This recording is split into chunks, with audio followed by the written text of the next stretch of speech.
Today the crown measures every mage born in my year and tells us out loud what we are worth. I am 22 years old. I have waited for this morning since I was 6, since the day my mother sold her loom to pay for my first year of study. She has been dead 4 winters. Her ring hangs on a cord under my shirt. The measuring hall is white stone, and it smells like cold candle wax and wet wool. 300 of us stand in a line that runs out the door and down the steps into the square. Every face in that line is hungry in the same way. At the front of the hall there is a black basin on a pillar. You put your hand in the water climbs the glass column behind it. How high it climbs is what you are for the rest of your life. The boy in front of me is named Darren. Merchant family, good coat, hands that never held a shovel. He puts his hand in, and the column climbs to 41. The clerk writes it down and says, "Third circle, Battle Academy, stipend of 6 silver a month." Darren walks away crying and laughing at the same time, and his father grabs him by the neck and kisses his hair. 6 silver a month. My mother never held 6 silver at once in her life. Then the clerk says next, and next is me. I put my hand in the water. The water is cold enough to hurt. I push everything I have into it, everything I learned in 16 years of study, every breathing form, every syllable. The column does not move. The clerk taps the glass with his pen. The hall goes quiet in a way that a hall full of 300 people should not be able to go quiet. He taps it again. He looks at me the way you look at a coin that turned out to be tin. 0, he says. Someone laughs. Then more of them laugh, because laughing is easier than standing in that silence. My ears go hot. My hand is still in the water and I cannot make myself take it out. Then the side door opens and the laughing stops all at once, and that is worse. The court mage comes in. His name is Soren and he has held the king's ear for 30 years. He is thin and dry and he wears gray, and every apprentice in this kingdom has been told his name the way children are told about wolves. He looks at the column. He looks at my hand in the black water. He tells the clerk to record it properly because 0 is not a number, 0 is an absence. Then he says the thing that is going to live in my head for the rest of my life. He says, "This one is not weak. Weak means small. This one is a hole in the world, and magic falls into him and never comes out." He says it kindly. That is the part that burns. He is not insulting me. He is describing me the way you describe a broken cart to the man who has to haul it away. Behind him comes the second prince. Lauren, 26, gold on his collar, 3 friends behind him who came to watch the measuring the way rich boys come to watch a dog fight. He walks up to me while my hand is still dripping. He is smiling. He asks the clerk what the measuring fee is for a boy from a weaver's house. The clerk says the fee is waived for the poor, Your Highness. Lauren says nothing is free, and then he reaches out and hooks his finger under the cord at my throat and pulls my mother's ring out into the light. I grab his wrist. 2 guards have my arms before I finish the movement, and my face goes into the stone floor hard enough that I bite through the inside of my cheek. Lauren snaps the cord. He holds my mother's ring up and turns it in the light and says, "It is thin gold, poor work, worth maybe 2 silver.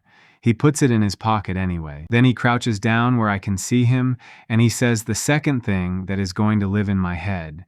He says, "Do not look so sick. You will be dead of hunger in a month, and dead men do not need jewelry." They walk me out through the whole line. 300 people I studied beside, ate beside, slept in the same cold dormitory beside.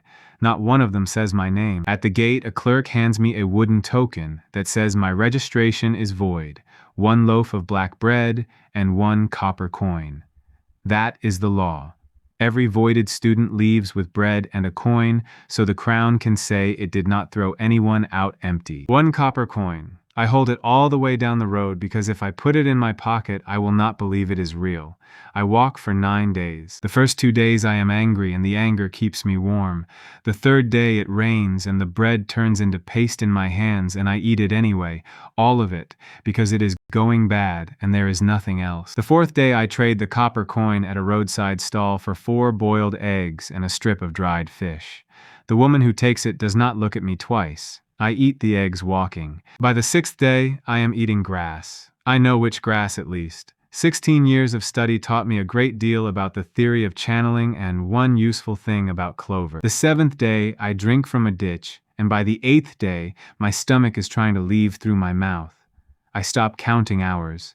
I walk because stopping feels like a decision, and I do not have the strength to make decisions. On the 9th day, it rains again, and I go down in the mud on a cart track and I do not get up. I lie there and I think, so this is it. 22 years. 16 of them studying, and it ends face down in a wheel rut between two fields that belong to somebody else. Then somebody rolls me over. She is maybe my age, brown hair stuck to her face with rain, sleeves pushed up past the elbow, forearms like a woman who hauls water for a living. She slaps my cheek twice, hard, and asks if I am drunk or dying. I try to say dying, and what comes out is a noise. She says, right, dying, and she gets her shoulder under my arm and hauls me up, and I am a full head taller than her, and she does not seem to consider that a problem. Her name is Mira.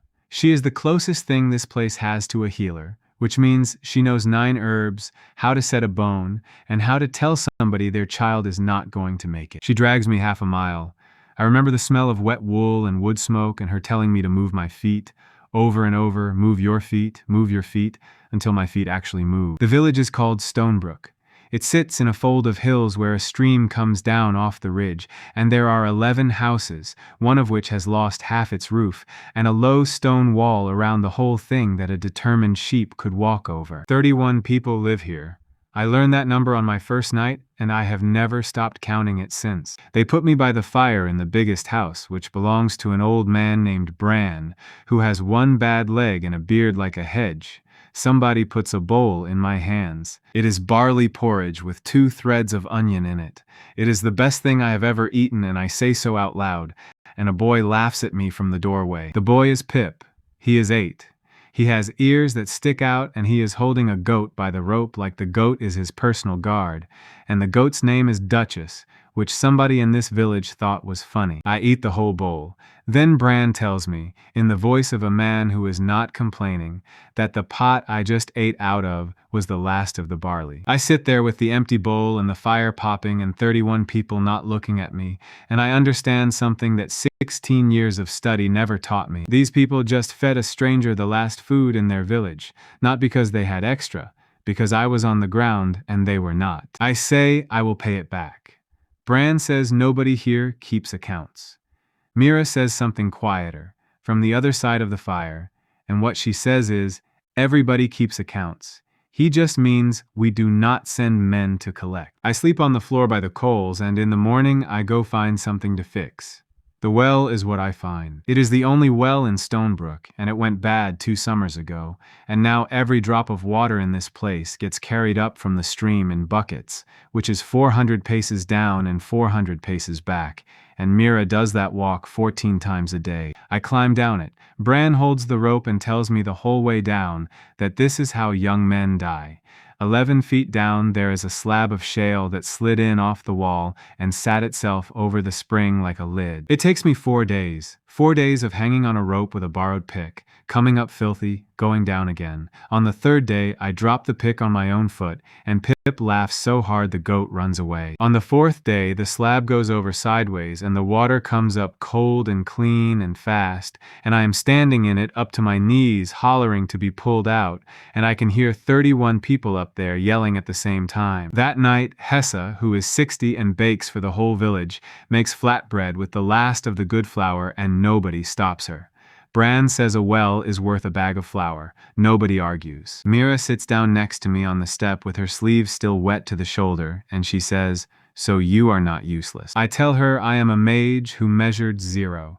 She says she does not know what that means. I tell her it means I am the least magical man in the kingdom, officially, on paper, signed. She thinks about it for a second, and she says, "You got us water."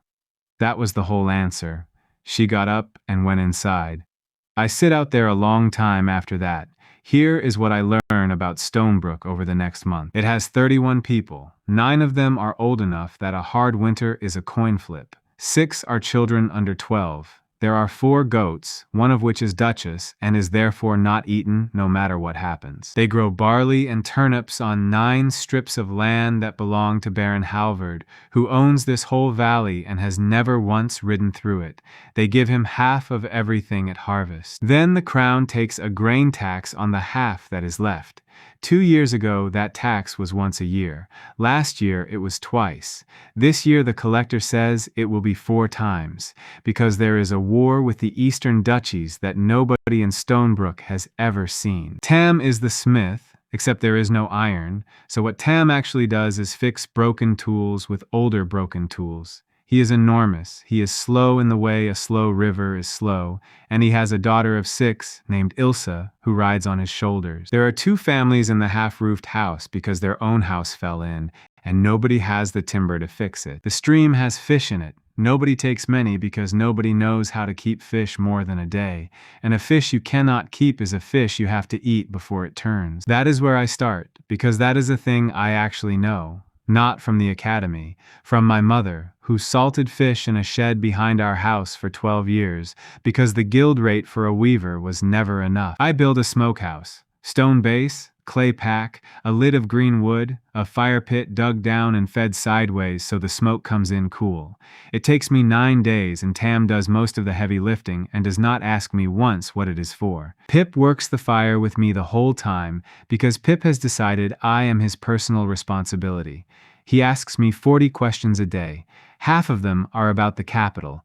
I tell him the capital smells like a sewer, and he refuses to believe it. The first run comes out on a gray morning. 22 fish, brown and hard and shining, hanging in a row. Bran takes one down and eats it standing up and does not say anything for a while. Then he says these will keep. I tell him they will keep through winter if we get salt. He asks how much salt. I say a sack. He says a sack of salt is 40 coppers. 40 coppers. I have been in this village 6 weeks, and I have seen 4 coppers change hands, total. So I say the thing I have been thinking for 2 weeks. I say, we do not need 40 coppers, we need something the town wants. And the town wants fish that do not rot in a day. We take 80 smoked fish to Milford Market on Bran's cart, which is pulled by 2 of the goats and by me. It takes a whole day to get there. A tavern keeper named Ossen tastes one, then eats 3, then buys all 80 at a copper and a half each, and asks if we can bring the same again in a month. 120 coppers. Bran counts it out on the cartboard 4 separate times. We buy 2 sacks of salt, a bar of iron for Tam, a bolt of cheap cloth, and a paper cone of sugar for the children because Mira says, if we come back with only sensible things, she will hit me with the cone herself. We come home in the dark, and the whole village is standing at the wall waiting, all 31 of them, holding a lamp. Pip runs out a 1/4 mile up the road to meet us. Ilsa gets the first piece of sugar. She holds it in her mouth and does not chew it, just stands there with her eyes enormous, and Tam has to turn around and look at the wall for a minute. That is the night I stopped thinking of Stonebrook as the place I fell down in. We do 4 more market runs before the frost. The smokehouse goes from 22 fish a run to 90. Tam beats the iron bar into knives and hooks and a proper axe head, and with a proper axe head we get timber, and with timber we put a roof back on the half-roofed house. 2 families move out of Bran's front room and into their own walls again.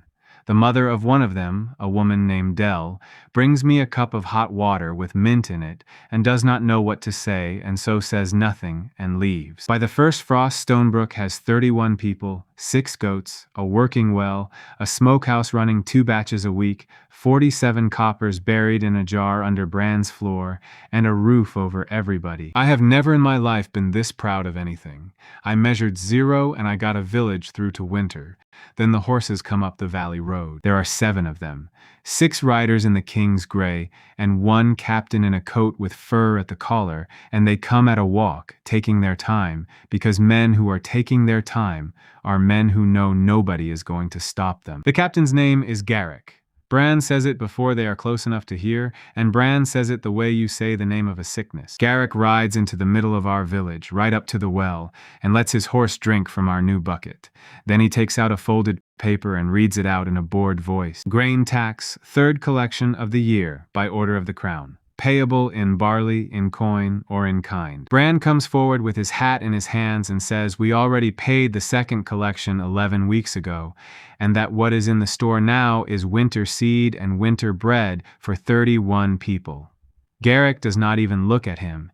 He tells 2 of his men to open the store. They kick the door in. It takes them 1 kick, because I built that door and I built it out of green pine, and I stand there and watch it come apart and think about how proud I was of it. They bring out the barley. 9 sacks.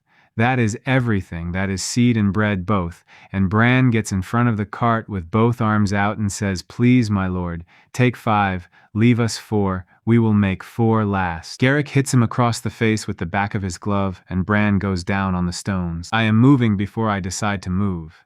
Tam is faster. Tam gets there first, and Tam is the biggest man in this valley, and he puts one hand flat on the chest of the soldier holding the sack.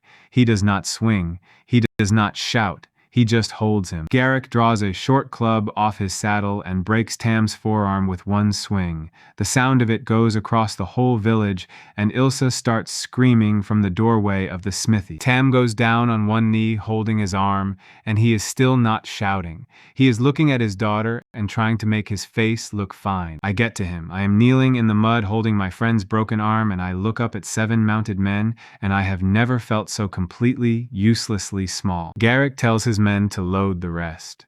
Then he looks around at the smokehouse and the new roof and the well, and something changes in his face, and that is the worst moment of the whole day. He says this place is doing well. He says it the way a man says it when he has just found a new pocket to reach into. He tells us the 4th collection will be in 11 weeks. He says he will come himself. Then he looks at Mira, who is standing in the door of Bran's house with her chin up and her hands in fists, and he looks at her a good long moment. He says, "And if the barley is short, we will take payment in kind." He is still looking at her when he says it. Then he rides to the gap in our wall, and he stops, and he leans down, and he takes the pitch lamp off Bran's gatepost, and he tosses it up onto the thatch of the nearest house. He does it lazily. He does it the way you flick a crumb off a table. The roof catches in about 4 heartbeats. It is the house I put back together with Tam. It is Dell's house. Nobody moves until they are gone.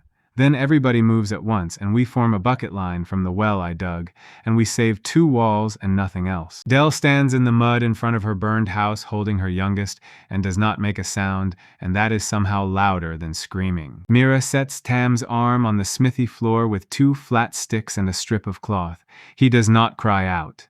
Ilsa holds his other hand with both of hers. When it is done, Mira comes outside and washes her hands in the trough, and she says, very quietly, so quietly I almost do not catch it, "In 11 weeks he comes back." I say, "I know." She says, "And there is nothing here to stop him." I say, "I know that too." She goes inside. I stand in the yard between the smoking house and the broken store door, and I count. 31 people, 9 old, 6 children, 1 smith with a broken arm, no barley, no seed, winter in 5 weeks. I have never wanted anything the way I want to hurt those 7 men. It is not a thought, it is a pressure behind my eyes, it is the whole day pushing outward through my chest. I go up the ridge in the dark because I cannot be around people. I sit on a rock above my village and I look down at one roof still smoking, and I say the only thing I have left to say. I say, I am a mage. Let me be a mage for 1 hour. Let me be anything. And something in the middle of my chest opens like a door. It does not feel like magic. Everything I was ever taught about magic is warm and slow and comes from outside. This comes from under my ribs, and it is cold, and it has been sitting there my whole life waiting for me to get desperate enough to notice it. Words come up behind my eyes, not a voice. More like reading something in your own handwriting that you do not remember writing. Souls sheltered on your ground, 31. Minutes available before dawn, 31. Doors open, 1. I sit on that rock and read it 4 times. Every summoner I ever studied under works the same way. Chalk circle, bone dust, 1 syllable, and up comes a bone servant that can carry a sack and falls apart in a week. That is what summoning is in this kingdom. That is why summoners rank low and get sent to graveyards to count skulls. This is not that. There is no circle and no dust. There is a door, and it is inside me, and behind it something is standing very still and waiting to be asked. My first instinct is to open it right there on the ridge just to see what comes out. I do not. I sit on my hands and think, because 31 minutes is 31 minutes, and my grain is not on this ridge. My grain is going down the valley road on a cart with 7 men around it. The ford is 4 miles down. The road bends south there and the water runs fast over rock. And Bran told me once that no carter with any sense crosses that ford in the dark. So they will camp. They have 9 sacks of my barley and not one reason in the world to hurry. I go down that hill so fast I fall twice. I run 4 miles on a road I have walked maybe 6 times in the dark, under a broken moon behind cloud. My lungs are full of knives by the 2nd mile, and I do not stop. I smell them before I see them. Wood smoke and horse. The camp is exactly where I thought it would be. A fire in the gravel by the water, 7 horses on a line, the cart tipped forward on its poles with the sacks still roped down, 4 men asleep, 2 men sitting up, and Garrick, in the coat with the fur collar, lying against a saddle with his boots to the fire. I lie in the wet grass, 30 paces out, and count everything twice because my hands are shaking too hard to trust them. 7 men, 7 horses, 9 sacks, 1 fire. Then I open the door. There is no thunder and no light in the sky. There is a seam of white in the air in front of me, about the height of a man, and it widens, and it is like looking through a slot in a wall into a room where the sun is already up. A man steps out of it and the door shuts behind him and it is dark again. He is not tall. He is built like a stump. Gray-green cloth, a heavy vest over it with pouches across the chest, a helmet with something bulky bolted to the front, and in his hands a weapon I have never seen in my life. Black and squared off, held tight into his shoulder like it grew there. He smells like machine oil and rubber and cold sweat. He does not shout, and he does not ask where he is. He drops to one knee beside me, sweeps that black weapon across the whole camp in one smooth movement, and speaks in a low, flat voice like a man reading off a list. He says 7, 1 on watch and facing the fire, no dogs. Then he says, about a second ago I was on my back in a ditch with my legs gone, so whatever this is, I will take it. I cannot make my mouth work. He turns and I see his eyes under the helmet and they are calm in a way I have honestly never seen on a human face. He says, Name. Kyle, I tell him. He says, Reeve, Sergeant, now talk fast because I do not know how long I have got. 31 minutes, I tell him. That is what it says in my head. 31 minutes, and then something happens, and I do not know what. He nods once, like I have told him the weather. Then he asks the question that changes my entire life. He says, who are they, what did they do, and what do you want to happen to them? Nobody in this kingdom has ever asked anything in that order. A man with a sword asks who is in charge. This man asked me what they did. So I tell him, 9 sacks of barley that is seed and winter bread for 31 people. A broken forearm on a man who never raised a hand in his life. A burned roof over a woman with 2 children under it, and a thing that got said about Mira that I am not going to repeat out loud. Reeve listens to all of it without moving a muscle. Then he says, understood, and he starts moving, and he does not stop for the next 9 minutes. He goes left, along the water, using the noise of the ford to cover his boots. He is not fast. He is unbelievably quiet. And quiet is a far more frightening thing to watch than fast. The man on watch is staring into the fire, which means the man on watch cannot see anything past 10 feet. Reeve explains that to me afterward like it is common knowledge. I have thought about it every night since. The first shot is so loud that my ears ring for 2 days. It is not like anything I know. It is not a bowstring, and it is not a spell. It is a flat crack that slaps off the rock on both sides of the ford and comes back twice, and the man on watch is simply down. The camp comes up screaming. 4 men grabbing for swords in the dark, one of them running the wrong way straight into the water.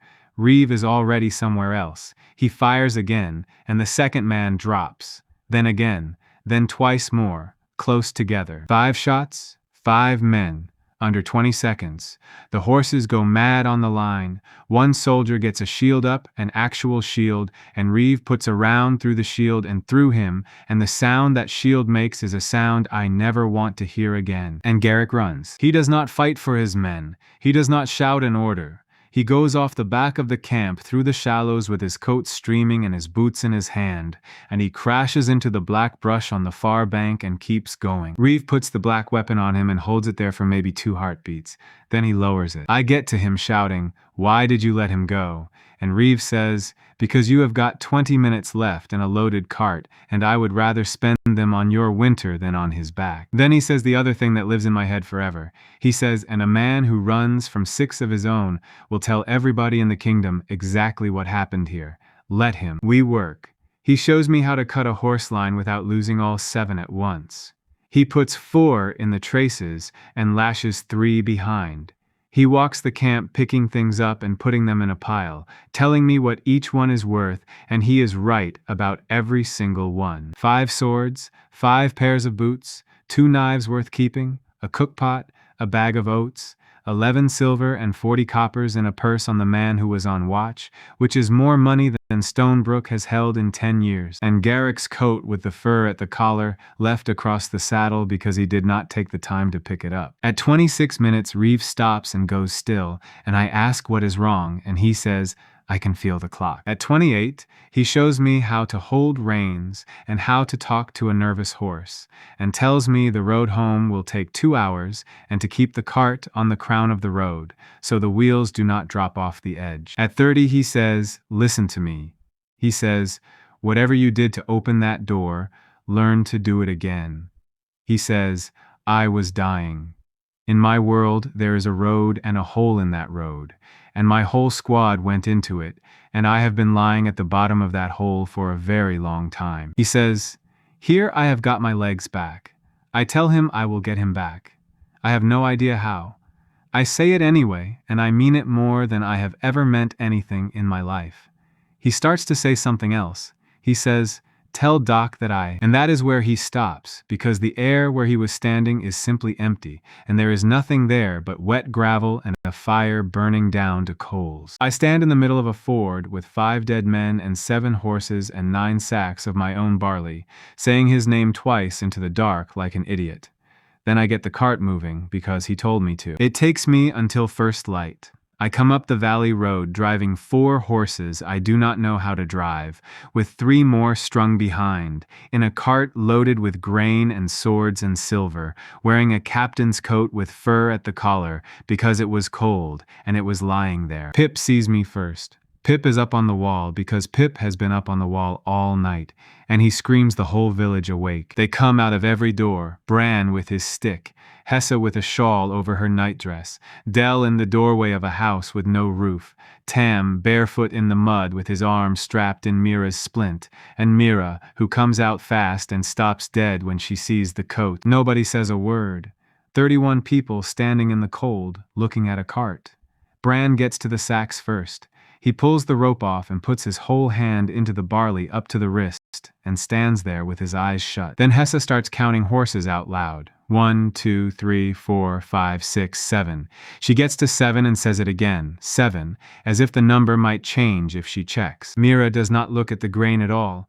She looks at me and says, "Whose blood is that on your knees?" "Not mine," I tell her. She keeps looking. Then she says, "How?" So I tell them. All of it. The ridge, the door, 4 miles in the dark, the ford, a man in gray-green cloth with a black weapon that makes a noise like the sky tearing. I tell them 5 men went down in 20 seconds, and the captain of the King's Grey ran into a river without his boots on. There is a very long silence. Then Bran says gently, "The way you talk to somebody with a fever, and how many of them were there really, lad?" Not one of them believes me. They think I ambushed a camp alone in the dark, got lucky, and that the rest is what happens inside a man's head after he kills 5 people. Except Pip. Pip believes every word instantly and completely, and spends the entire morning asking me what color the door was. We hide the swords under the smithy floor. We put 6 horses in the paddock and 1 in Tam's shed, so the count comes out wrong if anybody rides in asking. We bury the purse under the well stones. And Hessa bakes, because there is barley, and the whole village eats hot bread at 10 in the morning on an ordinary Tuesday, for no reason except that we can.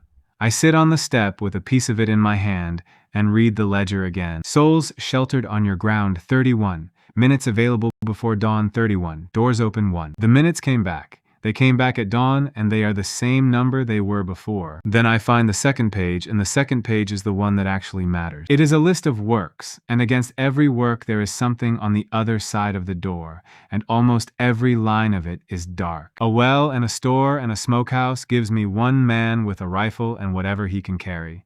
That is what I have. That is Reeve. A forge that runs hot gives ammunition and spare weapons.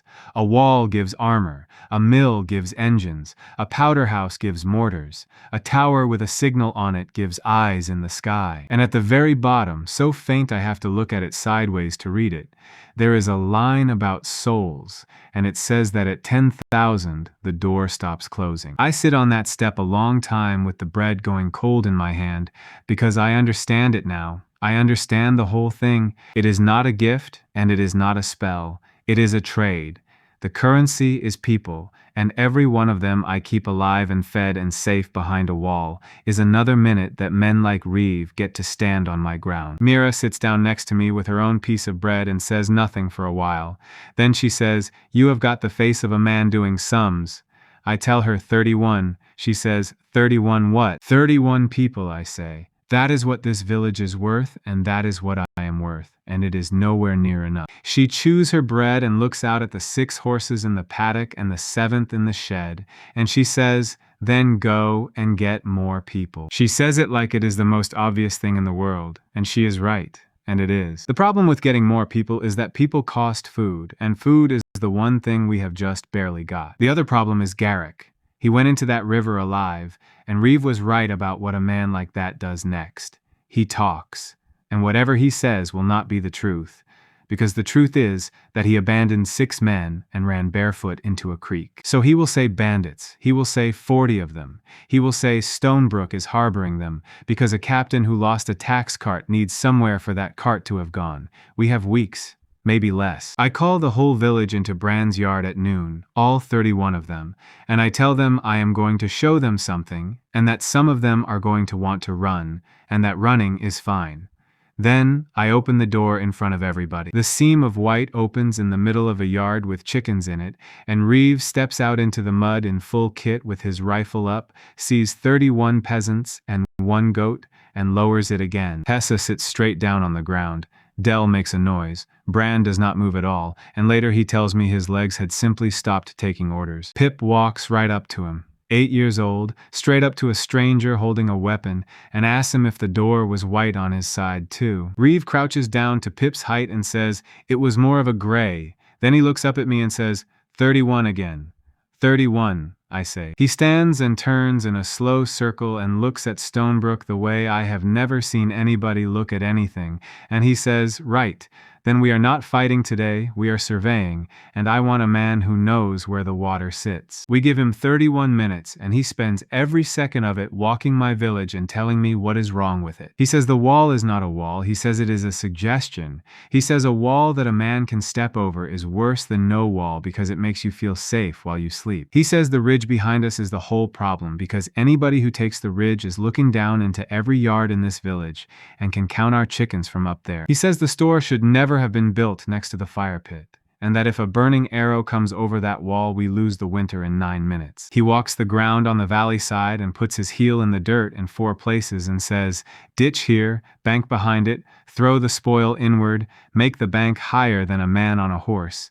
He says horses will not charge a ditch they cannot see the bottom of. He says the stream is the best thing we own, and that we should bring a channel of it inside the wall before anyone thinks to sit on it. Tam is following him around with his arm in a splint, nodding at every word, and at some point Tam stops nodding and starts asking questions, and Reeve answers them like Tam is another sergeant. At 29 minutes, Reeve says the thing that turns this village into something else. He says, "None of this works unless there are enough of you to hold it." He says, 31 people cannot man a wall. 31 people can man about 9 feet of one. At 30, he tells me he can feel the clock again. At 31, he is gone in the middle of the word ditch. Nobody speaks for a while. Then Hessa, still sitting on the ground, says, "Well," and Bran helps her up, and Bran says, "I owe you an apology, lad," and I tell him he owes me a shovel. We start digging that afternoon. 31 people, including a man with one working arm and a woman of 60 and 6 children, and we get maybe 9 paces of ditch done before dark, and it is the worst ditch in the history of ditches. But it is a start, and every one of them can see the shape of the thing now, because a man from another world stood in our yard in daylight and told us where to put it. 2 days later, I take the cart to Milford with 140 smoked fish and 2 of the 7 horses, because 7 horses eat like a plague and I need coin more than I need cavalry. Austin buys the fish and does not ask about the horses, which is how I learn that Austin is going to be useful. He also talks because tavern keepers always talk. He tells me the county is a mess. He tells me the war in the East swallowed the harvest of 4 whole districts, and that the crown has been burning villages that could not pay, which is a thing I did not know, and which sits in my stomach like a stone. Then he tells me about the ones outside the town. There is a camp on the West Road, past the tanning yards, people from the East who walked here with nothing. Milford will not take them inside the gates because inside the gates they would have to be fed, and outside the gates they are somebody else's problem. I go and look, because I have to look.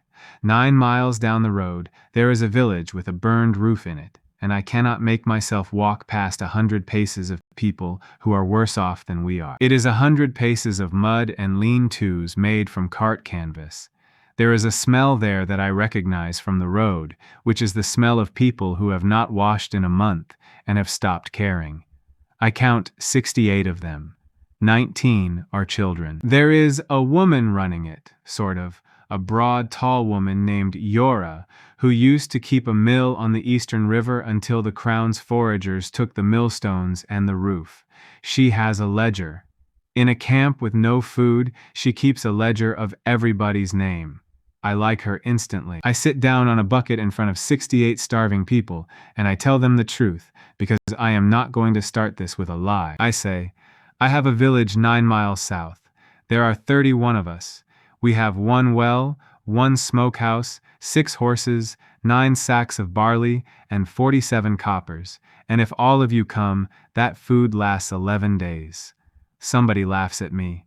Fair enough. I say, we are digging a ditch and building a wall, and I will not lie to you. The reason I want you is that I need bodies on that wall. I need people. I will feed you first, and I will feed you before I feed myself. And after 11 days, I do not know what happens. Yora asks the only question that matters. She says, and when the taxmen come, what happens to us? I think about how to answer that. Then I decide, and I say it out loud in front of all of them. I say, the last men who came to my village broke my friend's arm and burned a roof and took 9 sacks.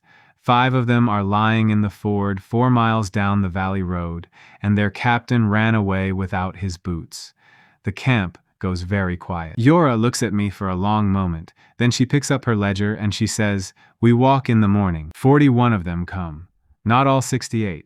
27 stay, because leaving one bad place for another bad place on the word of a stranger is not a small thing to ask, and I do not blame a single one of them. 41 people walk 9 miles behind my cart. 19 of them are children, and 6 of those ride on the cart in shifts, and Yora walks at the back the entire way, counting heads out loud every half mile. We come up the valley road at dusk, and Stonebrook comes out to meet us with lamps, and 31 people who have nothing take in 41 people who have less, and Hessa starts a pot going before anybody has even decided where they are all going to sleep. That night the ledger changes, and I have to sit down on a stone to read it. Souls sheltered on your ground, 72. Minutes available before dawn, 72. Doors open, 2. 72 minutes. I can put 1 man on my ground for 72 minutes, or 2 men for 36 each, or 2 men for 10 and hold the rest. The arithmetic is simple, and it is the most beautiful arithmetic I have ever seen. And there is a second name in the ledger now, sitting under Reeve like it has been waiting down there the whole time for somebody to feed enough people, and the name is Doc. I open both doors the next morning with the whole village watching, 36 minutes each, and Reeve comes out first, and then the seam opens again, and out comes a lanky man with a beard and a bag the size of a sheep. Reeve says, Doc. Doc says, Sergeant, and then Doc says something with several words in it that I will not repeat in front of Pip, and then the 2 of them just stand there gripping each other her by the shoulders in the middle of my yard. Doc was in the same hole in the same road. He tells me later that he was the one holding Reeves' leg together when the light went out.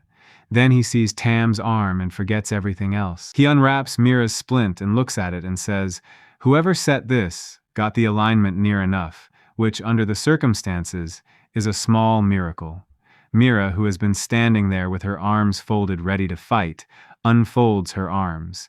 Then Doc opens the bag. I do not have words for the bag. Neither does Mira, and Mira is the one who ends up on her knees next to it for the next 34 minutes. There is a device that clamps on a finger and shows a number for the beat of the heart. There is a bag of clear liquid on a hook with a tube, and a needle finer than a hair, and inside 20 minutes Dell's youngest, who has had a fever for 6 days, and whom Mira quietly told me 2 nights ago was probably going to die, has that needle in her arm and is drinking. Doc calls it fluids.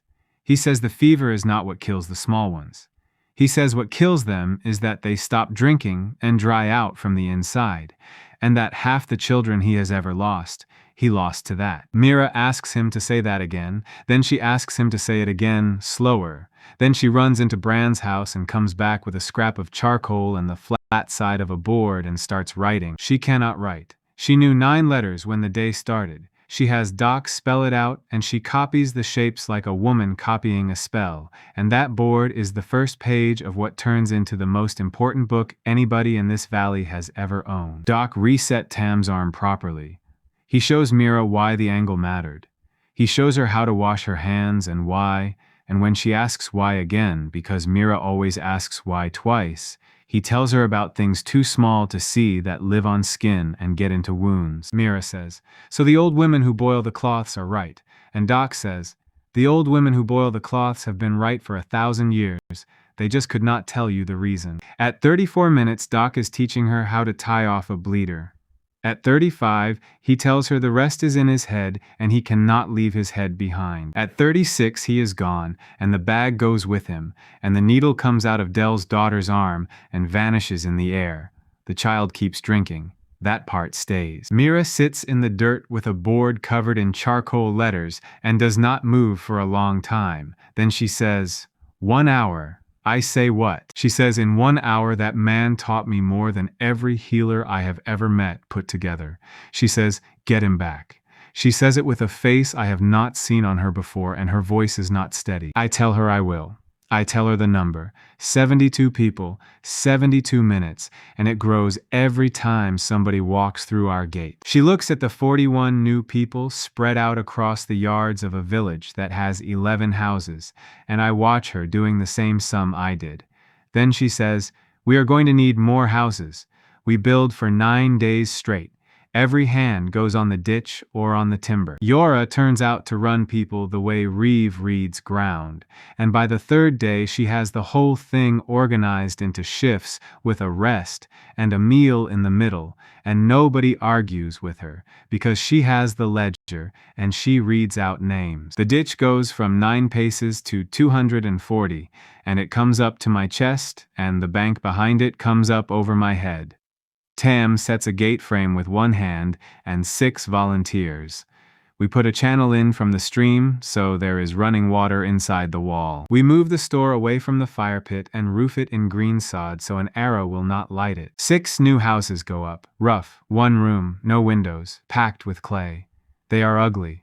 41 people cry when they get the keys, and there are no keys because there are no locks, so what they actually get is a door. On the 9th day, the food runs to the bottom of the last sack, exactly like I said it would, and I go to Milford with every fish we have, and I come back with grain, and I am 2 coppers short, and Asen lets it ride. On the 11th day, I read the ledger, and the works page has changed, and there is a line that is no longer dark.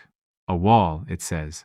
Armor. And 2 days after that, Pip comes off the ridge screaming at the top of his lungs that there are riders on the top road, and I climb the bank and count them. 30 horsemen in green and gray coming down into my valley at a walk. 30 riders and 72 minutes. That is the whole of my situation, standing on a bank of raw dirt with a shovel still in my hand. I split it. 36 minutes for Reeve and 36 for whatever the second door gives me, and I hold them both shut, because the first thing Reeve ever taught me was that a weapon you have not shown is worth twice a weapon you have. Yora puts every child inside the store and stands in the doorway with a hayfork. Hessa takes the old ones into Bran's house. Mira does not go anywhere, and I do not have time to argue with her about it. The riders come down to 100 paces from the gate and stop, and their leader walks his horse forward alone, which tells me he does not think there is anything here that can hurt him. He is a narrow man in a good green coat with a chain of office on it.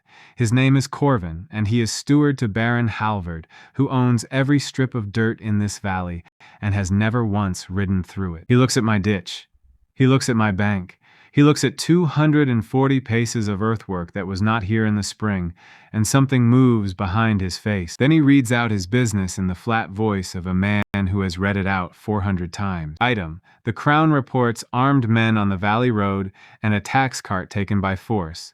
Item: this village holds 7 horses in the king's brand. Item: this village has taken in vagrants without papers, 41 of them by his count, which is the count of a man who has been up on that ridge with a glass. Then he gets to what he actually came for. He wants the 7 horses. He wants half of everything the smokehouse makes, in perpetuity, as a new toll. And he wants 20 of my newcomers handed over as bonded labor for the Baron's fields, because people without papers belong to whoever picks them up. I try to buy it.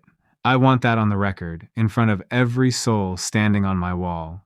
I offer him the 7 horses. I offer him a quarter of the smokehouse. I offer him coin. He is not interested, and I watch him lose interest in the middle of my sentence, and I understand that he never came here to negotiate.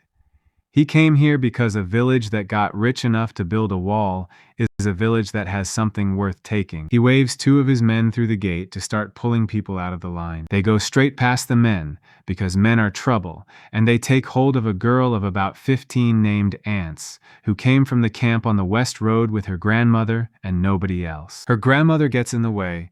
One of them puts her on the ground with the flat of a hand, and I hear myself say, very clearly, so that 30 riders and 72 villagers can all hear it, let her go and ride out, and this ends with everybody breathing. Corvin laughs. That is fine. I wanted him to laugh where people could hear it.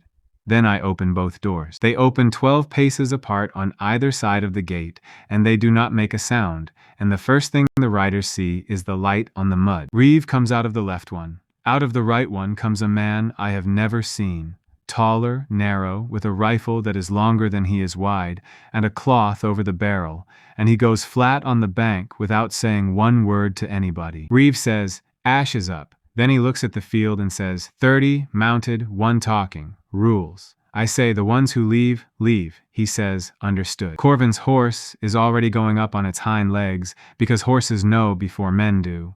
Corvin gets it down and shouts at his line to charge, 30 riders against a ditch and a bank, which Reeve told me 12 days ago that horses will not do. The horses will not do it. 9 of them refuse at the ditch and turn along it, and turning along a ditch in front of a bank is the single worst thing a man on a horse can do, and I know that because Reeve told me, and now I am watching it happen. Ash fires from the bank. There is a crack and a long pause and a second crack, and he is not shooting men, he is shooting the 2 riders at the head of the turn, and the whole line piles into the gap where they were. Reeve steps out of the gate into the open, which stops my heart, and puts 9 rounds into the mass of them in about 6 seconds. It is not a battle.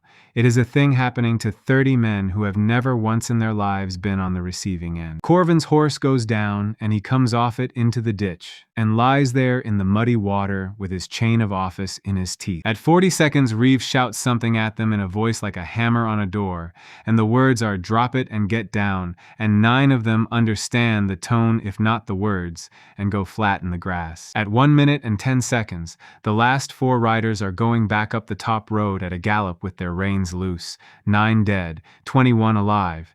It took less time than boiling an egg. And the thing I remember most is not the noise. It is the silence after, and 72 people on a dirt bank not making a single sound, and then Pip cheering all by himself, and then all of them at once. Reeve has 34 minutes left, and he spends 30 of them being extremely boring on purpose. He makes us collect every weapon into one pile and count it out loud. He makes us walk the prisoners into the empty half of the store and tie them properly, wrists behind, and he shows 2 of our men how, and then he makes them show 2 more. He walks the ditch with Tam and marks where the horses came closest and says, "Longer, deeper, and put thorn in the bottom." And he tells me quietly, while we are dragging the 9th body, that killing men in front of children is a thing that has a price, and that the price comes later, and to watch for. Then he says, "But that girl is standing over there with her gran, so I would do it again." At 36 he goes. Ash goes at the same time, and I never hear Ash say a word the entire time he is on my ground, which turns out to be exactly what Ash is like. We strip the field. I am not proud of how good I have become at this, and I am not going to pretend otherwise. 30 horses, 22 of them fit, 19 mail shirts, 26 spears, 7 swords, 4 crossbows, and a barrel of bolts. Boots, belts, 2 tents, a cook wagon with 100 pounds of oats in it, and on Corvin's saddle, a strapped chest, and in the chest, 411 silver. 411. I have to have Yora count it twice while I sit down. Underneath the silver, there is a ledger, and the ledger is worth more than the silver. It is the Baron's toll book. It lists every village in this valley, and what each one owes, and what each one has paid, and what was taken instead of payment when they could not pay. Tan owes 14 silver, Shilyo owes 9. There is a column for what was taken, and in that column there are entries that are not money. I read that column twice, and then I close the book, and Mira takes it out of my hands and reads it herself, and then she says a word I have never heard her use. Here is what I do with the silver, and it is the best decision I make all year. I take 140 silver of it, and I ride to Ta'an and Shilyo, and I give it back. I sit in Tan's village square with a bag on my knee, and I tell them, "This is your toll money. It was taken from you, and now it is coming back." And the man who took it is sitting in my store with his hands tied behind him and his coat off. They do not believe me. Then they believe me. Then a woman about Hessa's age starts crying so hard that 2 people have to hold her up, and I find out later she paid the last toll in something that was in that column. I tell them what Stonebrook is: ditch, bank, wall, well, smokehouse, store, work for anybody who comes, food shared out by a ledger with names in it, and a rule I say out loud in both villages and never break. The rule is nobody takes from anybody inside my wall. Not me either. 11 days later, Tan sends 19 people. Shilyo sends 34, and one of them is their smith, who brings his anvil on a cart pulled by 2 oxen, and Tam actually gets tears in his eyes over an anvil. Then people start coming who nobody sent. 2 brothers off the East Road, a widow with 4 children who walked from a burned district and heard about us in a market in Milford. 3 deserters from the Crown's own levy who arrive expecting to be hanged and get put on the ditch instead. And I read the ledger every night like other men read scripture. 72, 91, 126, 180, 211. 211 souls. And 211 minutes, and the doors open line says 4. 4 doors. I can put 4 men on my ground at once for 50 minutes each, or 2 men for 100, or 1 man for the better part of 4 hours. And the works page opens 2 more lines, because a wall that is finished is a different thing from a wall that is being dug, and because Shilyo Smith lit a forge on my ground that runs hot enough to melt down mail. A forge that runs hot, it says. Ammunition and spare weapons. That line matters more than anything else on the page, and it takes me a week to understand why, and Reeve is the one who explains it to me in about 9 words. He says, "Up until now, everything I brought, I carried." He says, "Now you have got a magazine." Which means the things that come through the door stop vanishing when the man does. Anything made on my ground in my forge stays on my ground. And anything he leaves behind that came out of my forge stays too. The first crate that comes through is heavier than Tam. It sits in the middle of my yard after Reeve is gone, and it does not disappear, and I put my hand on it, and it is real. We do not open it for 2 days because I am frightened of it. By midsummer, Stonebrook is not a village. There are 211 people, and then 290, and then over 300. There are 41 houses. there is a second well. The wall runs 700 paces, and it has a gate with a real bar and a fighting step behind it where 4 men can stand abreast. Yora runs the roster and the stores, and the roster is a real book now with real ink, because we can afford ink. Hessa runs 3 ovens and 9 women. Tam and the Shilio Smith run a forge with 2 fires and an apprentice line 7 boys long. Bran sits at the gate with a stick and a stool and asks every single person who comes up the road their name, where they are from, and what they can do. And Bran turns out to be the best judge of a man I have ever met. And Mira has a house with a stone floor that she made us build with a drain in it, and she calls it the sick house. And there is a book on a stand in there that she has been writing since the day Doc knelt down next to a fevered child. She reads it to me sometimes in the evening. Wash your hands, boil the cloth, give them water even when they cannot keep it down, especially when they cannot keep it down. Do not put dung on a wound, ever, for any reason, no matter what your mother told you. There are 211 souls in that valley when she says the wash your hands line to me for the first time, and I remember thinking that the sentence sounded stupid, and I remember exactly how many people died in Stonebrook that summer of wound fever. None. Not one. I trained the militia myself, badly, out of what Reeve tells me. Then I stop training them myself and start spending minutes on it instead, and that is when it actually begins to work. Reeve gives me 11 minutes twice a week, and in 11 minutes he can break a bad habit that I would spend a month failing to break. Ash comes and teaches 4 of our best eyes how to lie still on a bank for 2 hours without moving, which turns out to be the whole trick. And a third name shows up in the ledger at 250 souls, and the name is Wire, and Wire builds things. Wire is small and cheerful, and talks constantly, and looks at my gate and says, "Oh, that is going to come off its hinges the first time somebody serious leans on it."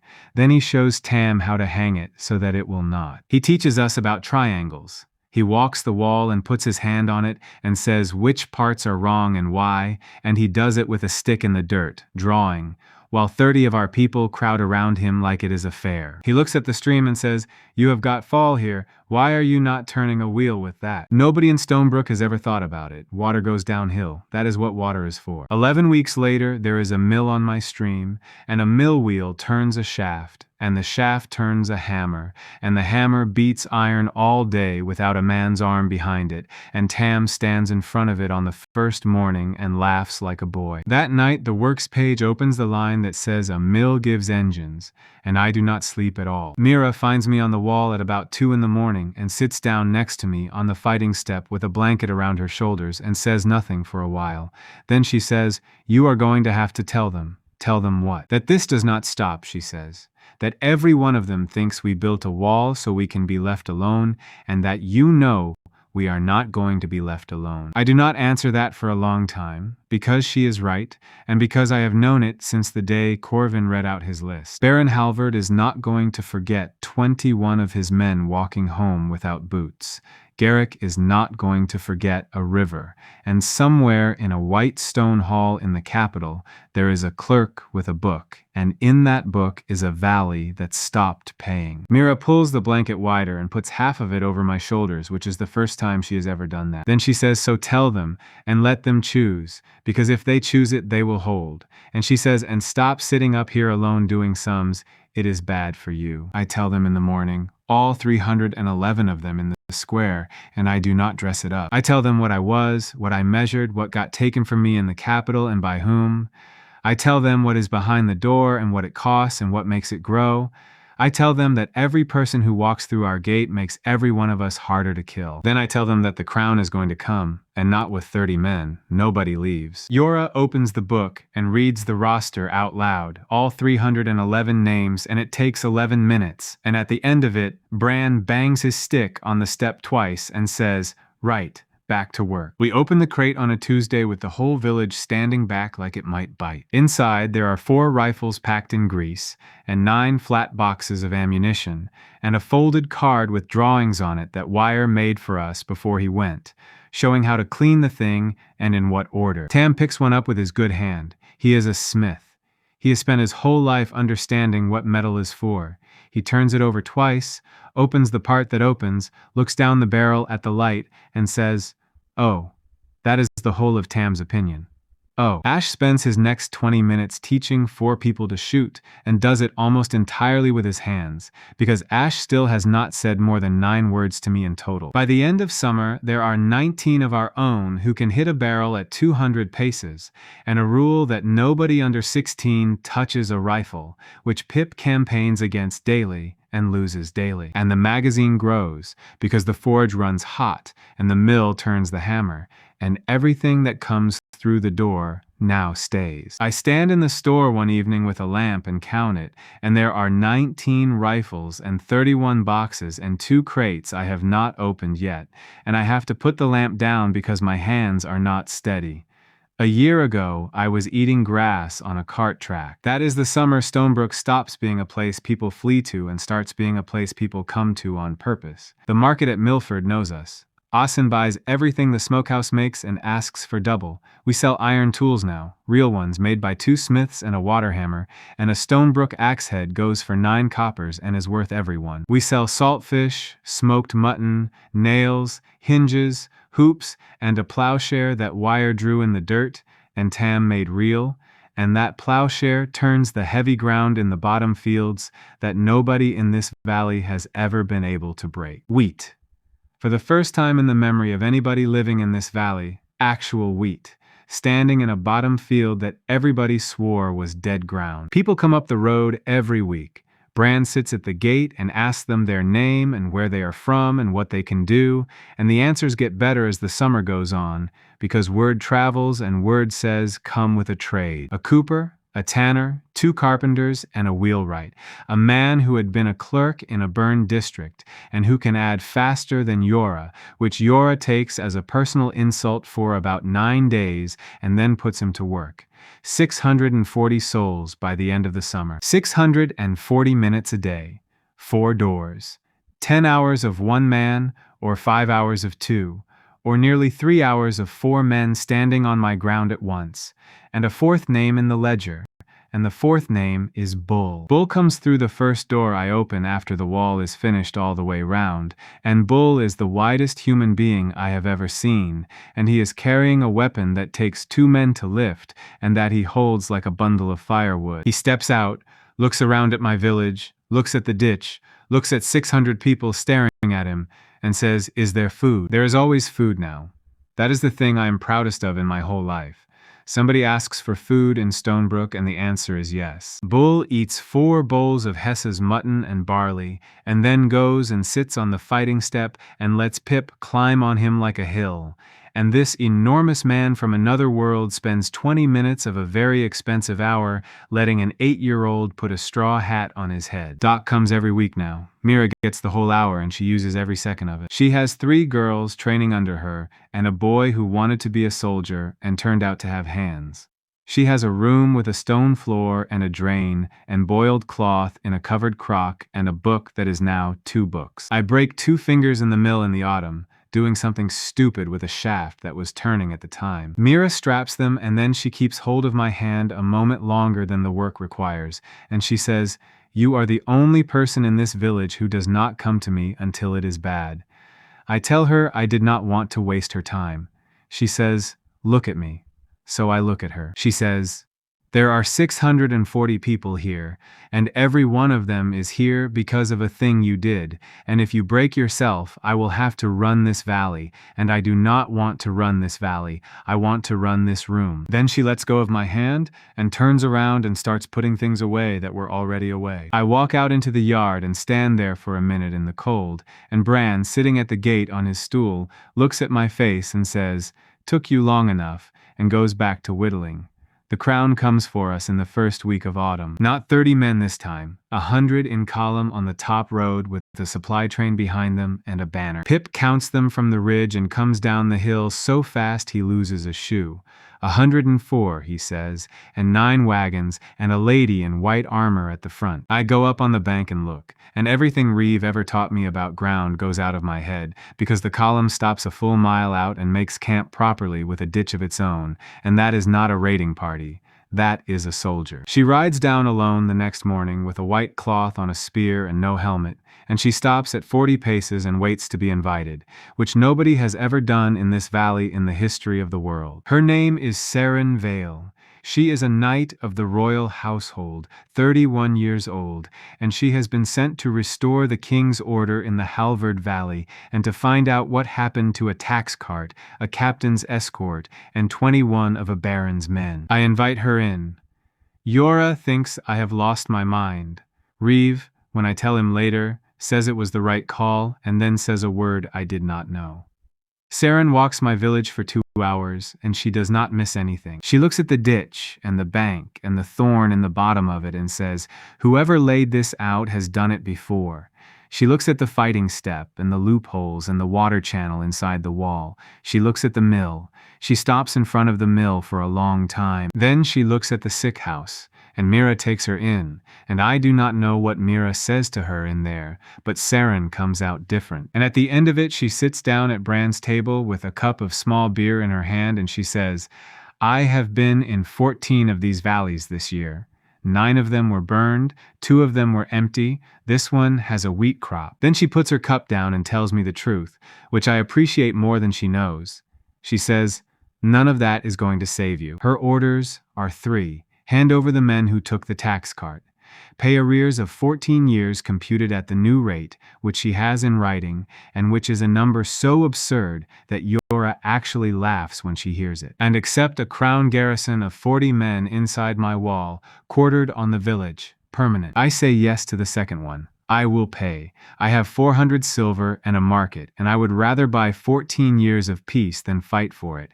I say no to the third one, and I say it in a voice that surprises me. I tell her what 40 armed men quartered in a village means, because I have read the column in the Baron's toll book, and she goes still, and she knows exactly what I am talking about, and I watch a royal knight look at a table for 9 seconds without saying anything. Then she says, "And the first item." I tell her the truth about the ford, all of it. And I tell her about Tam's arm and Dell's roof, and I tell her the thing Garrick said about Mira, and this time I repeat it word for word. She listens to all of it, then she says, "You understand that whether every word of that is true changes nothing." I say I do. She says, "You seem to me to be a reasonable man who has built the only living village in this district, and I have no appetite whatsoever for burning it, and I am going to be ordered to burn it." Then I do the thing I planned to do since the moment I saw her camp. I take her out past the gate to the practice bank, and I open one door, and Ash steps out of it, and Ash does not greet anybody, he lies down. I point at the dead pine on the far ridge, 900 paces. There is a crow on it. There is always a crow on it. Ash takes about 4 seconds. There is a crack and a long silence, and then the crow is not there anymore. Seren Vale does not gasp and does not draw and does not step back. She stands there for a while looking at the dead pine and then at the man lying in my grass, and then she says quietly, "How many?" I tell her the truth because there is no version of this where lying helps. I tell her 4 at once and hours a day, and that it grows every single time somebody walks through my gate. She says, "Then this valley is not a rebellion." She says, "It is a border." She rides back to her camp, and I think honestly, for one whole evening, that we might have got out of this with words. Her second in command is a man from the capital named Vance, who wears the prince's colors on his collar. He is not under her command, exactly. He is attached to her column with a separate warrant, which is a way of saying that the second prince put a man in her camp to make sure she did what she was told.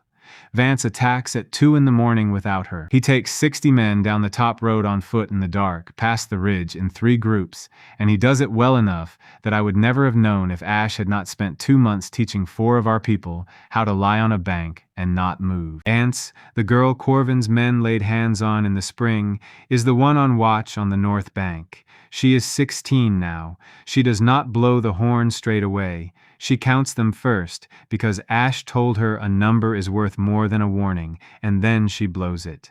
I open 4 doors. Reeve, Ash, Bull, Wire. 160 minutes each, and I have 11 hours in the ledger and I do not care what it costs. Reeve comes out and looks at the dark and says one word, and the word is thermal. And he reaches up and pulls the bulky thing on the front of his helmet down over his eye. Then he tells me the thing I never forget. He says they think the dark is cover. There are 60 men out there in a black autumn night with cloth over their mail, moving on my wall, absolutely certain they cannot be seen. Bull sets up on the north corner. Wire runs a line of wire at shin height across the two obvious approaches in about 9 minutes, chattering the entire time, and hangs bottles on it that Hesse gave him. Ash goes flat on the bank next to a 16-year-old girl and gives her a spare sight and shows her how to look through it, and Ants makes a sound like she has been hit. She tells me afterward what it was like. She says the field was black and then it was full of people. 60 shapes glowing white in a dead field, walking, crouching, one of them tying his boot. I have one last go at ending it without this. I stand up on the fighting step with a lamp beside me so they can see who is talking, and I call out into the dark that we know exactly where they are, all 60, and that if they turn around now, nobody has to bury anybody. 60 men hear a boy's voice claiming to see in the dark, and they laugh. I hear it. Out there in the black, I hear them laughing. Vance shouts the order. It lasts 4 minutes. I am not going to make it sound like more than it was. There is a machine gun on my north corner and thermal sights on my bank and 60 men in the open on a field that Reeve chose and wired. Bull fires in short bursts and says the numbers out loud as he swings, left group, center group, and the sound is not like Reeve's rifle at all. It is a ripping noise that goes on and on. The bottles on the wire go off on the west approach, and Ash starts working that side one shot at a time. Reeve puts his hand on my shoulder halfway through and says, "Do not look away from it, because you gave the order, and men who look away give the order too easily the next time." So I do not look away. At 2 minutes, they break. At 3 minutes, the ones who can run are running, and Bull stops firing without being told, and I remember that, and I have never forgotten it. At 3.5, a man out in the middle of the field starts screaming for his mother, in a voice that goes right through the wall and into every house in Stonebrook. At 4 minutes, I am shouting cease, and Reeve is already shouting it, and we go out with lamps. 31 dead, 19 wounded. Vance is one of the dead, 40 paces from my ditch with a sword still in his hand. And Sarenvale is out there too, on the field, in a night shift and half her armor. She woke to the shooting and came down the top road at a dead run with 9 of her own men to stop it, and took a round through the thigh at 100 paces from somebody who could not possibly know who she was. Mira has her in the sick house before Saren can argue about it, and Doc has 40 minutes left, and those 40 minutes are the reason a royal knight has 2 legs today. We spend the rest of that night carrying wounded men through my gate, every single one of them. 19 crowned soldiers on Mira's floor and on Hesse's table, and on the flat stones by the ovens, and 640 villagers boiling water and tearing cloth and holding lamps for a woman who learned all of it from a stranger who visits 1 hour a week. 2 of the 19 die. 17 do not. In the morning, I stand at my gate and I look at 43 crowned soldiers who surrendered in the dark, sitting in rows in my square, waiting to find out what a rebel does with prisoners. And I give them their boots back. I give them their boots, and they're dead on 14 of my carts, and they're wounded that we can move, and 4 days of food out of my own store, and I walk them to the top of the valley road myself. Yora thinks I am insane. Half my militia thinks I am insane. Bran does not, and Mira does not, and Reeve, when I ask him later, says only, "Who tells the story?" That is the whole doctrine, and it took me a year to learn it. Whoever walks away tells the story. 43 men walk back to the capital, and every one of them tells it. And the story they tell is not the story Vance would have told. They say the village fed them. They say the healer took the arrow out of a man who had been told at the column that these people ate children. They say the wall could see in the dark, and that there was a sound like the sky tearing, and that when they stopped fighting, the shooting stopped, immediately, like somebody had turned a tap. Sarenvale stays because her leg will not take a horse for 6 weeks, and because I do not stop her going, and she does not go. She sits in the sun outside the sick house in the afternoons with her leg up on a bench watching my militia drill, and after 9 days of that she cannot stand it anymore, and starts telling them what they are doing wrong. She is right every time. Meanwhile, 300 miles away, in a white stone hall that I used to walk through with wet hands, my name goes onto a table in front of the king. The second prince is standing next to that table. He is holding a report from 43 men who came home without their captain, and he is being told by his own returning soldiers that a boy with a 0 next to his name has an army that nobody can see. Lauren, I am told much later by a man who was standing at the wall of that room, did not shout. He did not even raise his voice. He asked one question. He asked whether the boy in question had anything on him worth taking, and somebody said no, he was a weaver's son, and Lauren said, then he has nothing to lose, so we will have to take the village. The king signs the order in the first week of winter. 3,000 men, 240 horse, 11 siege pieces, and Soren, the court mage, riding with the column because the reports mention doors of white light and the crown wants to know what is coming out of them. The news reaches me 9 days after the order is signed, from Asen, who got it from a grain factor, who got it from a quartermaster buying every sack of oats between here and the capital. 3,240 horse, 11 siege pieces on the road behind them, coming slow, because siege pieces always come slow. 6 weeks, maybe 7 with the winter roads. Saren is standing in the yard when I read it out. She has been walking without a stick for 9 days. She listens to the whole thing and then she says, that is Malden. 3,000 under a banner means Duke Malden, and Malden does not lose. Then she says, I will write. She writes for 2 days. A knight of the royal household setting out, in her own hand, what she saw in this valley. The wheat. The sick house. 43 of her own men walk to the top of the road with their boots and their dead. She sends it by her own rider with her own seal on it. I do not tell her what I think will happen to that letter, because she knows, and because a person has to be allowed to try. Then I sit down with Yora and Bran and Tam and Mira, and I say the thing out loud that I have been turning over since Pip came down the ridge counting horses. I say, the wall does not save us. 6 weeks does not build a wall that stops 3,000 men. What saves us is the number in the ledger, and the number in the ledger is people. 640 souls, 640 minutes a day. That is 10 hours of one man against 3,000, and I do not care how good Reeve is. That is not enough, and everybody at that table knows it. So we do the maddest thing anybody in this valley has ever done. In the first week of winter, with a royal army on the road, I open my gates. I send riders out to every village within 40 miles with the same message, and the message is short. Stonebrook has a wall, a store, 2 wells, and a healer.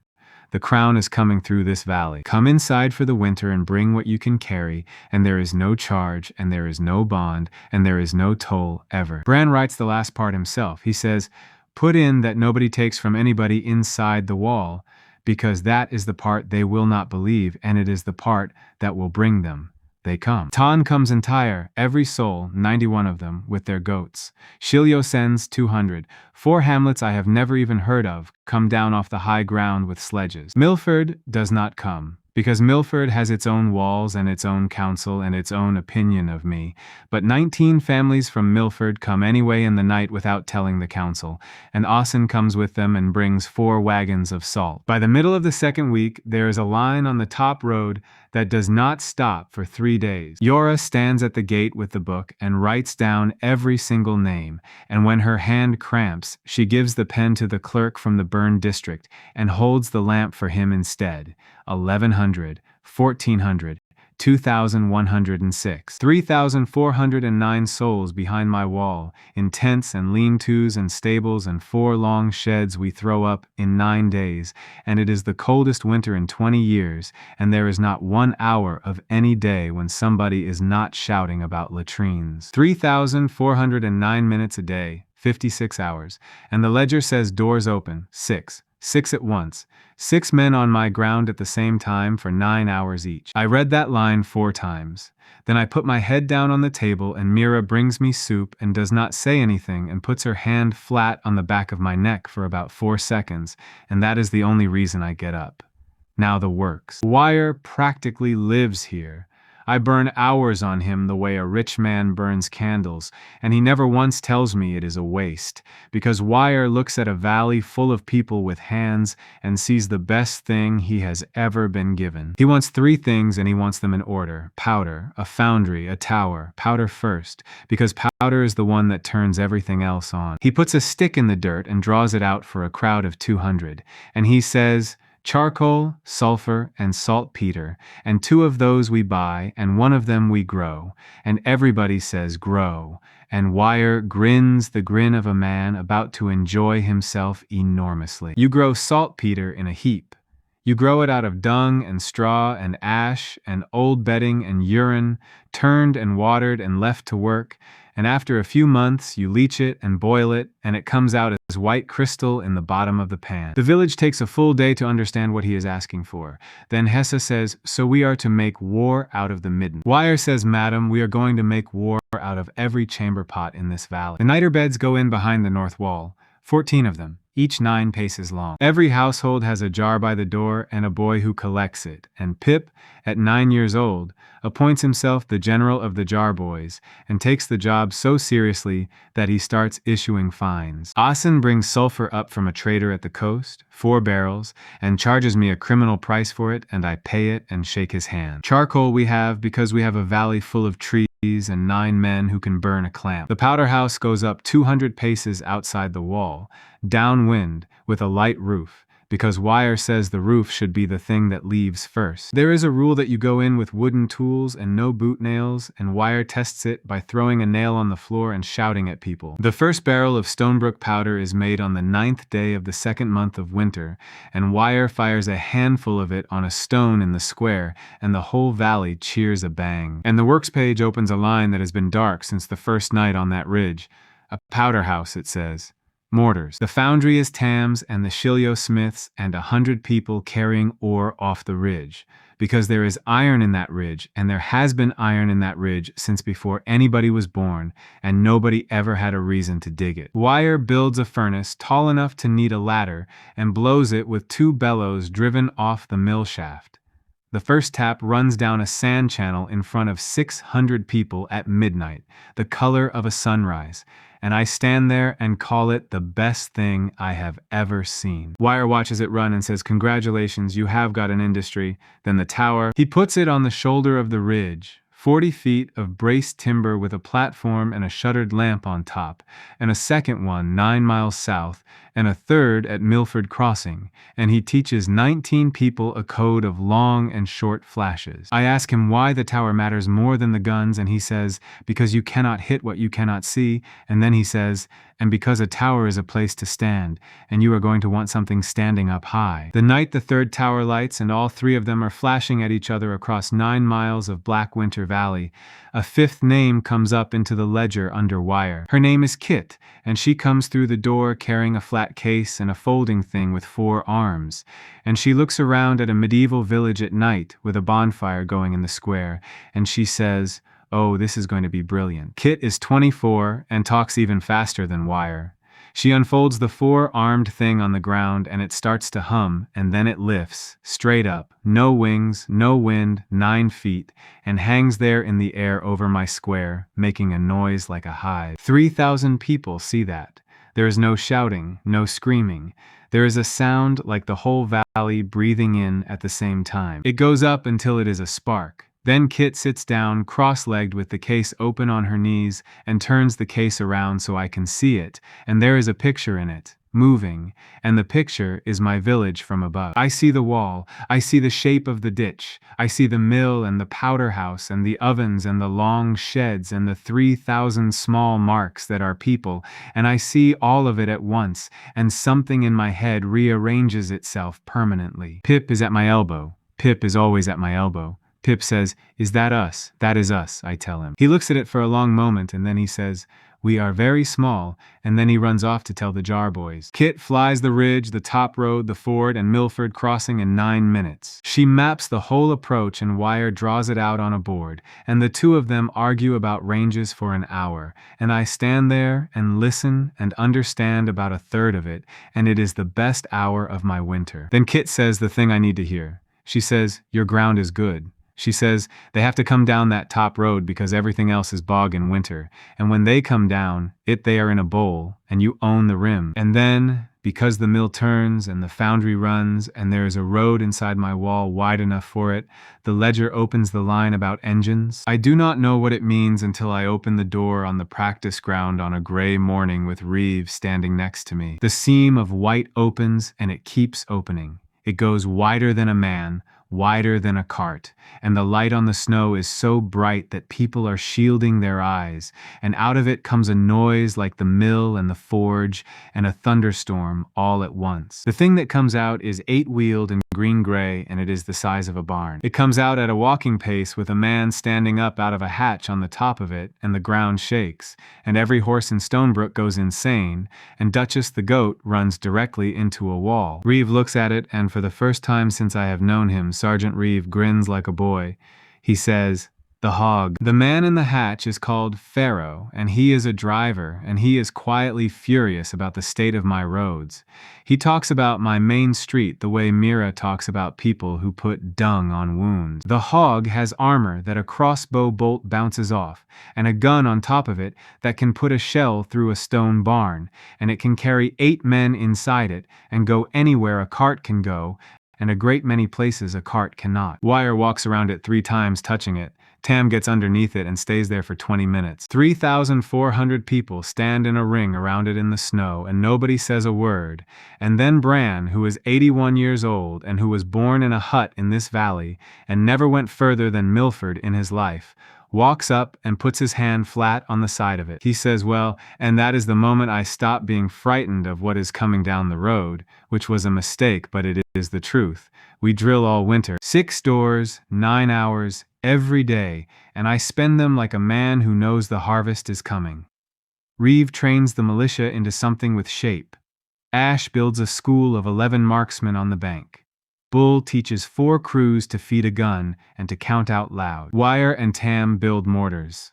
Actual mortars, cast in my foundry, out of my ore, off Wire's drawings, and they are ugly and heavy, and they work. Wire registers them. He walks the ground out in front of my wall with 100 paces of knotted cord, and he sets stakes at ranges, and he makes the crews fire on the stakes until they can hit them in the dark from a shouted number. Kit teaches 9 of our people to read the moving picture from the tower platform, and by the end of the month, a miller's daughter can call the top road better than I can. Mira builds a hospital, not a sick house.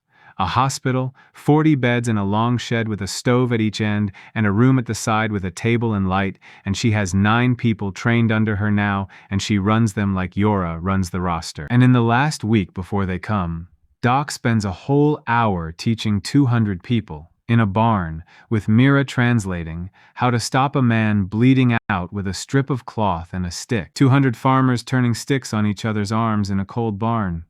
I stood at the back and watched that and had to go outside. The Crown Army comes over the ridge on the 9th morning of the last month of winter. The tower flashes at first light and Kit is up before the 3rd flash, and I am standing in my square looking into a case at a moving picture of the top road. They come down it in a column that does not end. Gray and steel and a river of horses on the flank, and 11 long carts with the siege pieces on them, and banners I recognize from a courtyard where I once stood in a line with wet hands. 3,000 men, in the bowl, on my ground, Kit says quietly without looking up from the case. "So how do you want to do this?" They spend a full day making camp because Malden does everything properly, and a properly made camp says we are not in a hurry, and you are. Then, in the afternoon, a herald comes down to 40 paces from my gate with 2 riders behind him and reads out terms in a voice trained to carry. The terms are these: the village is to be disarmed entirely. All persons without papers, which by his count is more than 2,000 souls, are to be bonded and distributed to the Crown's estates. And the man calling himself Kale is to come out and surrender himself for judgment. In return, the herald says, the Crown will show mercy to the rest. Behind me on the fighting step, 3,400 people hear the word mercy. Saren Vale is standing next to me in her own armor, which she has been wearing every day for 2 weeks, and she says, "Ask him about the standing order." So I call down and ask what the standing order for this valley is, and the herald says that is not a matter for the terms. Saren says, louder than me, so the whole wall hears it, "Tell them what it says, or I will." The herald turns his horse and rides back. She goes out herself an hour later. Alone, on foot, in the open, a knight of the royal household walking a mile up the road to the tent of a duke she has known since she was 19. I watch the whole thing through Kit's little case, from a spark hanging in the sky, sitting on an upturned bucket in my own square with 2,000 people trying not to crowd me.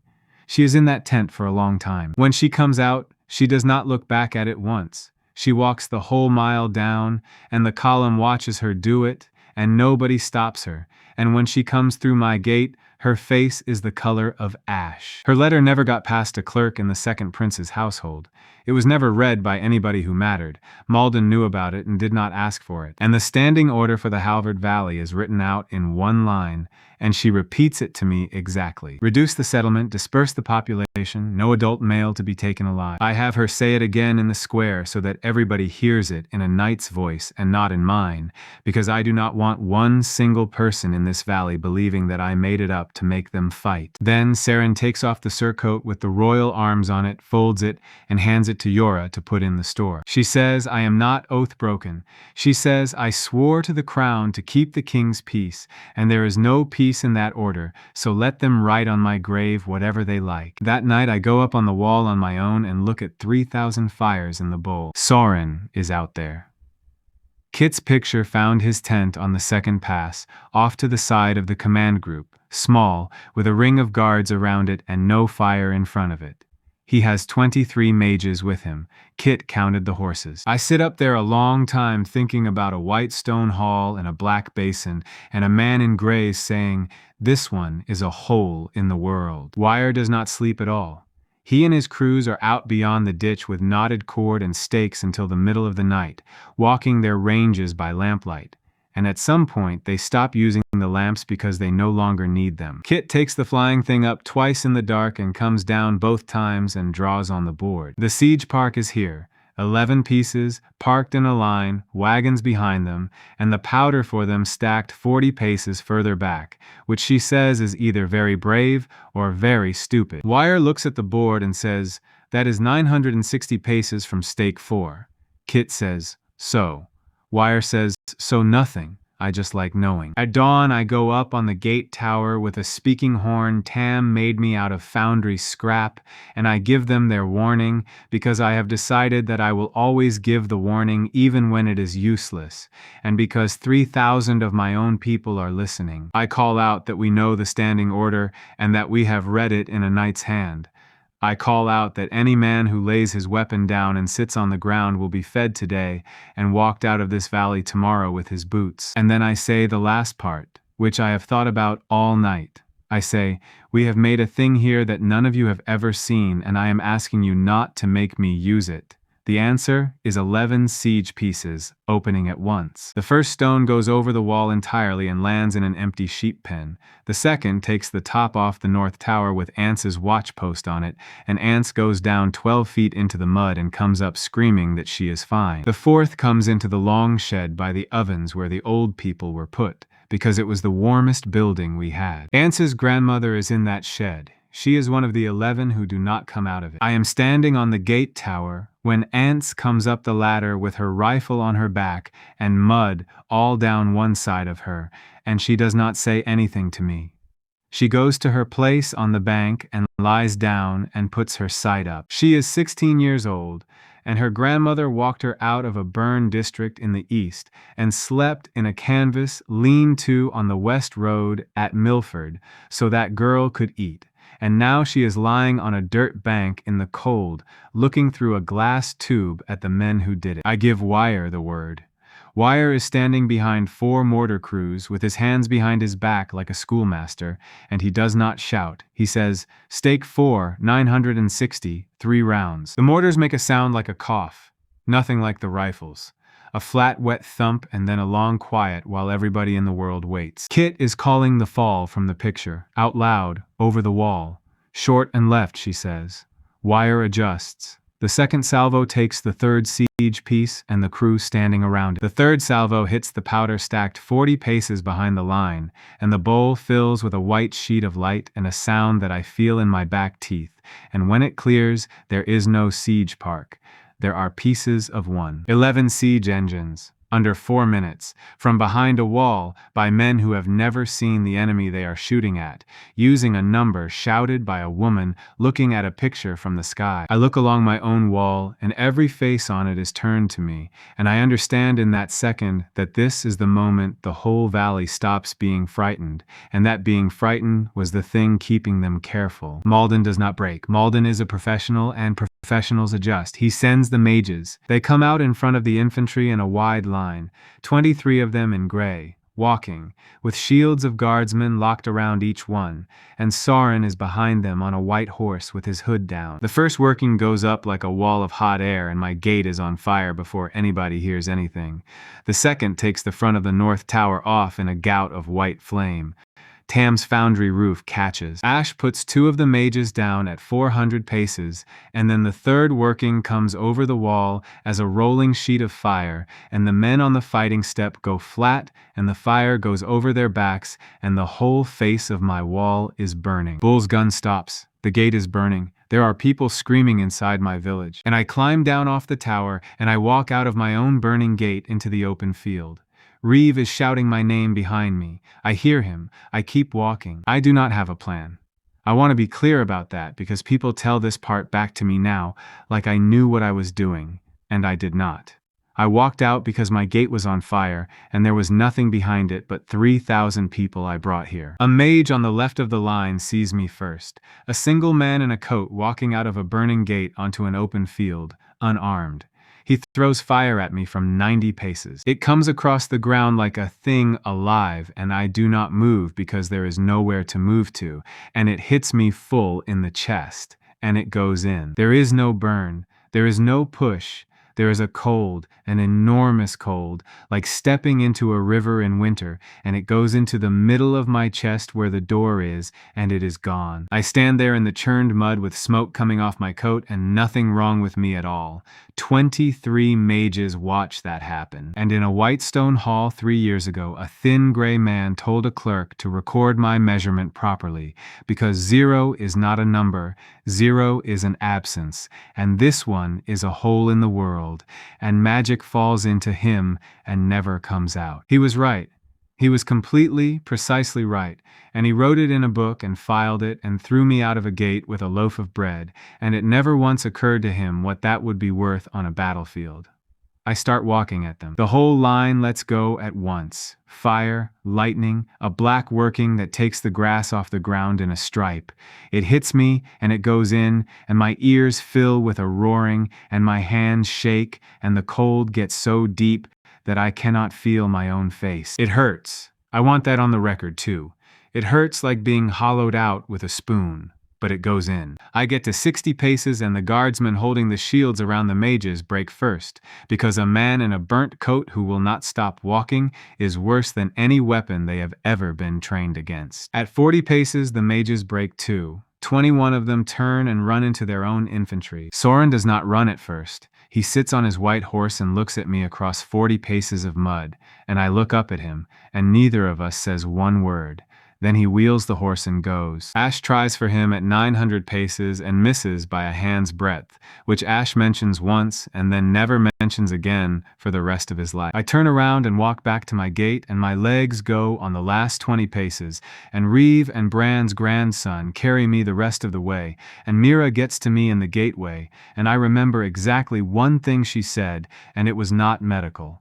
Then Malden sends the horse, 240 of them, in 3 waves, straight down the bowl at a wall with a burning gate, because a burning gate is a hole, and cavalry exists to go through holes. Kit is in the air. Wire has the mortars on the top road. Bull's gun is back up, because Bull spent the entire mage attack lying on his back behind a stone seating a belt and swearing. And I say the word to Pharaoh, and the hog comes out. It comes out of my burning gate at a run with the ground shaking under it and the gun on top already turning, and 240 horses see it coming. Horses will not charge a ditch they cannot see the bottom of. Horses absolutely will not charge that. The first wave turns to the right into Bull's gun. The second wave turns to the left into stake 2 and stake 3, where 4 mortar crews have been putting rounds into a cord-measured square all winter. The third wave does not turn anywhere, because the hog goes through it. It takes about 90 seconds, and I am not going to describe it because there are children in this valley who saw it, and I have spent years trying to help them not describe it. Malden commits the infantry anyway. 2,000 foot in 3 blocks, at a walk, into the bowl, because he has nothing else, and because a duke who goes home with 3,000 men and no village is finished at court. Wire walks the mortars through them, from stake 1 to stake 5. Ash and 11 of my own marksmen work the officers.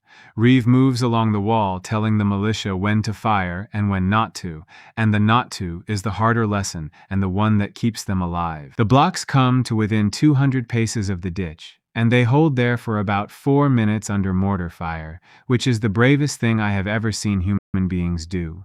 Then they break. The moment they break, I am shouting, "Cease," and Reeve is shouting it, and Bull's gun stops in the middle of a burst, and Wire holds up one flat hand, and 4 mortar crews stand there with rounds in their hands. And 2,000 men run up the top road out of my valley, and nobody shoots them in the back. At the end of it, there are 1,140 dead in that bowl, and I know the number, because we counted every one of them, and Yora wrote every one of them in the book. And most of them have no name in it. 9 of ours are dead, 11 from the shed, 20 in total, and I know all 20 names, and I said them out loud at the burying and got through 19. We take 406 prisoners. We take 11 siege pieces, 4 of them repairable, and 30 wagons, and 900 horses, and enough steel to keep 2 forges busy for a year, and a war chest with 2,000 silver in it. And we take Duke Malden, who was found sitting on a camp stool outside a burning tent with his sword across his knees, waiting, because he had decided that running was worse. I have him brought into my square in front of 400 prisoners and 3,000 villagers, and I do not put him on his knees, because putting a man on his knees is a thing Lauren did to me, and I remember exactly how it felt.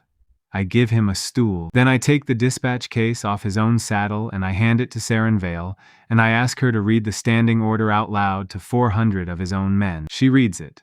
Reduce the settlement, disperse the population, no adult male to be taken alive. 400 prisoners sit in the mud of my square and listen to the order they were marched here to carry out. Then Yora reads out the roster of the shed. 11 names with their ages, and the last one is a woman of 71 who came from a burned district in the east with her granddaughter. And then Hessa's ovens come out with bread, because I told her to have it ready, and 400 crowned soldiers who expected to be hanged get fed in the square by the people they came to kill. That is when it turns. Not the mortars, not the hog, the bread. 91 of them ask to stay, not to be spared.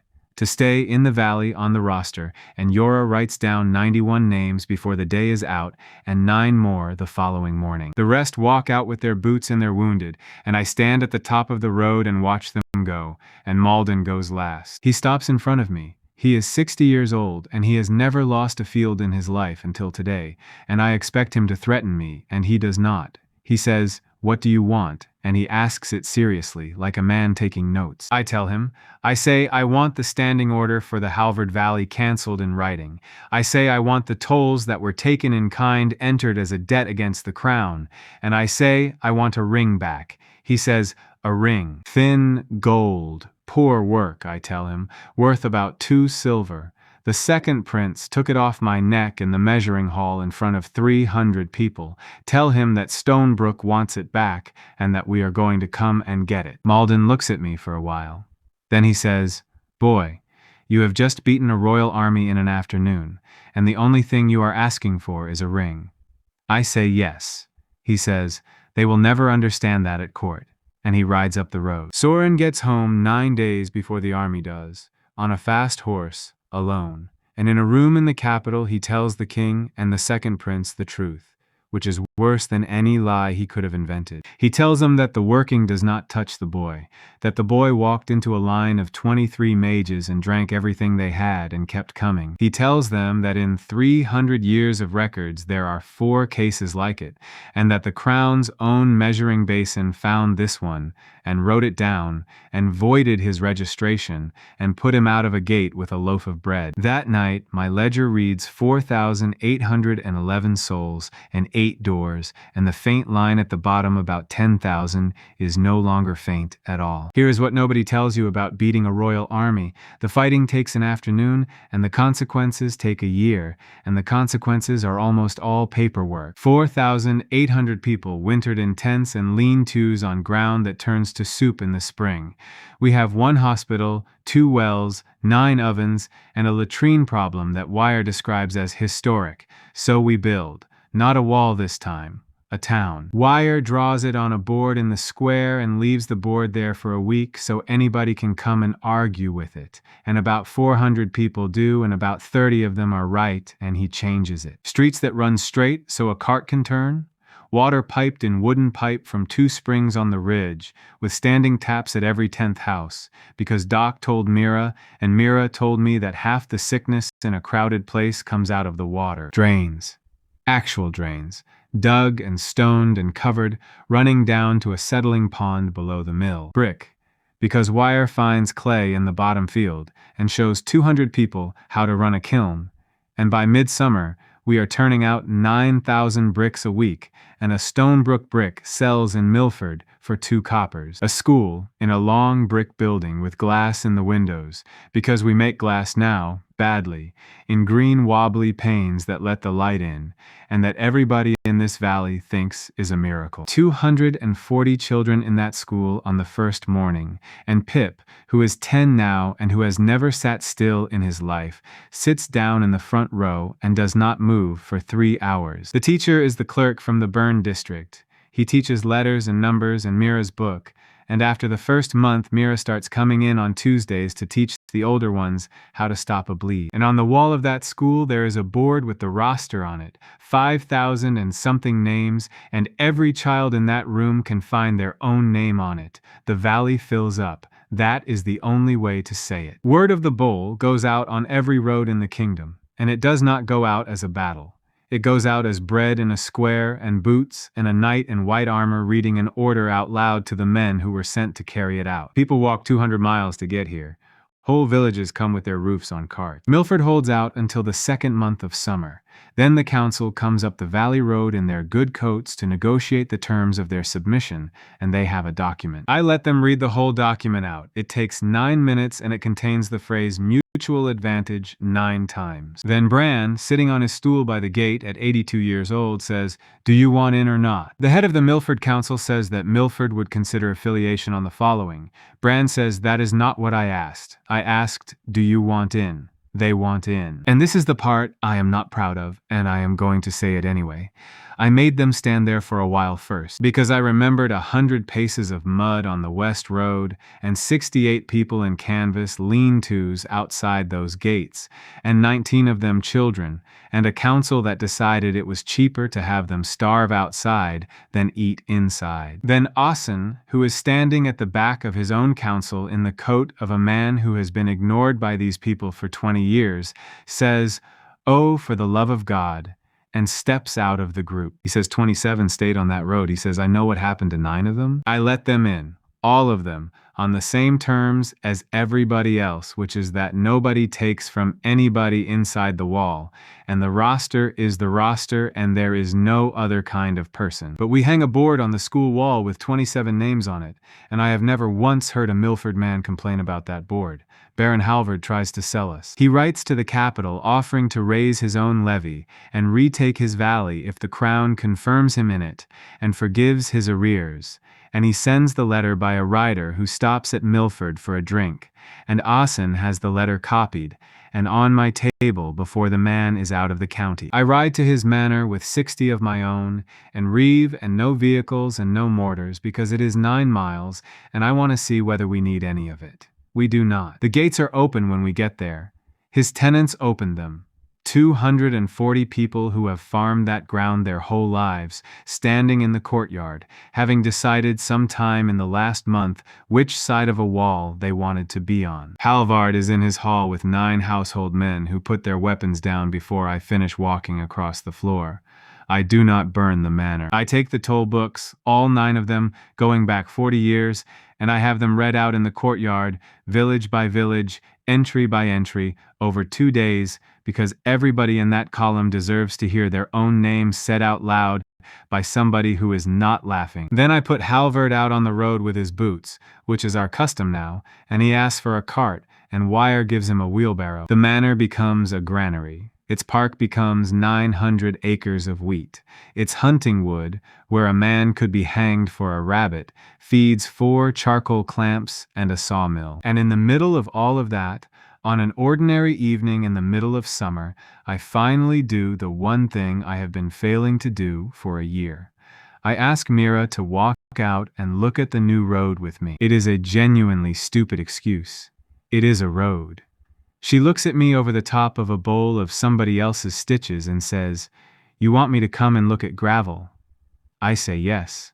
She takes her apron off. We walk out past the brick kilns to where the new road runs east, and it is a good road, stone-bottomed and cambered so the water runs off it, and it goes 9 miles now, and it will go further. And she stands on it in the evening light and says, "All right, it is a very good road," and then she says, "What is actually wrong with you?"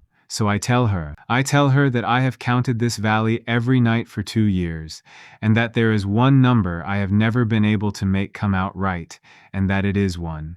She does not say anything. I say that everything standing in this valley is standing because 31 people fed a stranger the last food they had, and because one of them slapped my face in the rain and told me to move my feet. I say I have spent 2 years failing to work out how to thank her for that in a way that does not come out sounding like an account being settled. Mira says, "Because it is not an account." Then she says, "And if you are about to tell me that you are too busy or too dangerous to be with, I am going to push you into that ditch you are so proud of." I was, in fact, about to say something extremely close to that. She kisses me on a stone road in front of a brick kiln with about 40 people watching from the top of the kiln, and one of them is Pip, and Pip screams. The entire valley knows before we get back to the gate. Hessa cries. Yora writes it in the roster, which she is not supposed to do, in the margin, in ink. Bran says, "Took you long enough," and goes back to whittling, and I point out that he said that a year ago, and he says yes. And it was true then. We do not marry that summer. There is a reason, and the reason has a name. Garrick comes back into my life in the 2nd month of autumn, and he comes back as a prisoner, which is not how I expected it, and is much better. He is with a company that the second prince sent to burn the barns at the eastern end of the valley, not to fight us, to burn crops and go, which is a strategy for a man who cannot win a field and knows it. Kit sees them from a mile up on a clear night.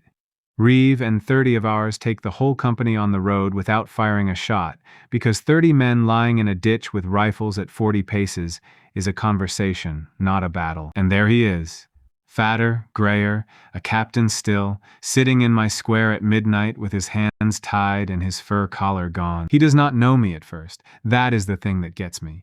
He stares at my face for a long moment with genuine effort, and then he says, "Have we met?" I tell him about a ford and 9 sacks and a man's forearm and a roof and a thing he said about a woman.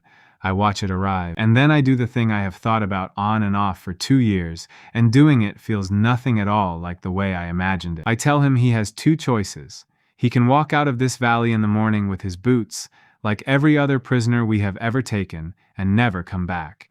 Or he can stand in front of the people whose names are in the column of that toll book and let them decide. He picks the second one. He picks it because he thinks it is mercy and because he thinks peasants are soft. We do it in the square, 1,100 people.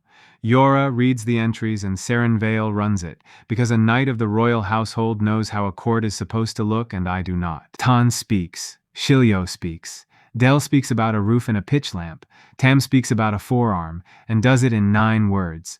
And a woman about Hessa's age speaks about the column in the toll book, and the square is so quiet you can hear the mill. They do not hang him. I want to say that clearly, because I would have understood it if they had, and because I had already decided that I would not stop them. They sentence him to the roads. 4 years on the stone gangs, with his name on the board outside the school, and the sentence read out in every village in the valley, so that nobody has to wonder what happened to Garrick. He served all 4 years. He is alive today.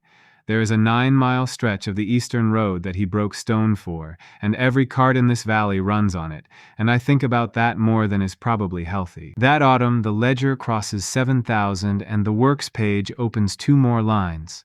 A foundry that casts true, it says, artillery, and a school that teaches numbers, it says, and I read that line 4 times before I understand it, and then I have to go and sit down. Because that is not a weapon. That is wire telling me, from wherever wire is when the door is shut, that the reason the crown has 3,000 men and I have 5 names is that the crown has nobody who can read a range table. We start teaching gunnery in the school. Older children on wires drawings with cord and stakes on the practice ground, and by midwinter there are 40 of our own who can lay a piece on a shouted number without any help from anybody on the other side of a door. Kit teaches 4 more to fly. The flying things stop being a wonder and start being a job with a duty roster on the wall. And the trade goes out in every direction, because a town that makes brick and iron and glass and saltfish and cloth and paper and now gunpowder is a town that everybody wants to talk to, whatever the crown says about us. We are not a rebellion. Saren Vale was right about that on the first day she ever rode down my valley road under a white cloth on a spear. We are a border. 9,200 souls at the turn of the year, 14 doors, 15 hours a day of anybody I want, and a magazine in a stone building with a guard on it that holds more powder than the crown fired at us in the bowl, and a daughter town. Ashford is the second one. We put it on the east road 9 miles out, where the new road ends, because 9,000 people cannot all live behind one wall, and because the east road is where the refugees come from. 900 people go out there in the spring with brick and a plan of wires and a ditch marked out with stakes before the first house goes up. Ansei goes with them. She is 18 now. She runs a section of marksmen, and she asked for the posting herself. I ride out there in the summer, and it is real. Straight streets, a kiln, a well with a stone head on it, a school with 9 glass windows, and a wall that is only chest high yet, because a wall takes time and they had a harvest to get in. Ants walks me round it. She shows me the ditch line and the field of fire and where the second tower is going, and she says, "We will have the wall up by the first frost." I tell her to send for anything she needs and to send for it early.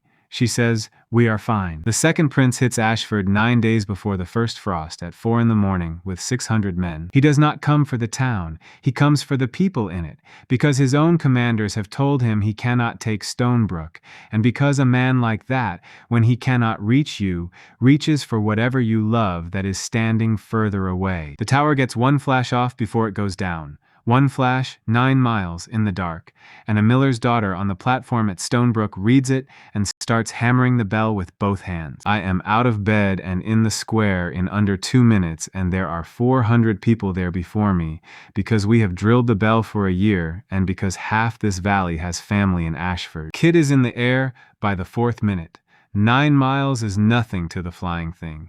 It takes her 90 seconds to get eyes over the town, and then she says 1 word into the dark, and the word is "oh." The picture is on the board in the square with a lamp on it and 1,100 people crowding to see, and I have to have Yora clear a lane so I can stand in front of it. The north end of Ashford is burning, not a house. The end of it, 4 streets, the kiln yard, the new granary, 600 men inside the wall that was only chest high because they had a harvest to get in. And on the east road out of the town there is a column moving away from the fire in a long line, and Kit brings the picture down closer, and the column is people, roped in 4s.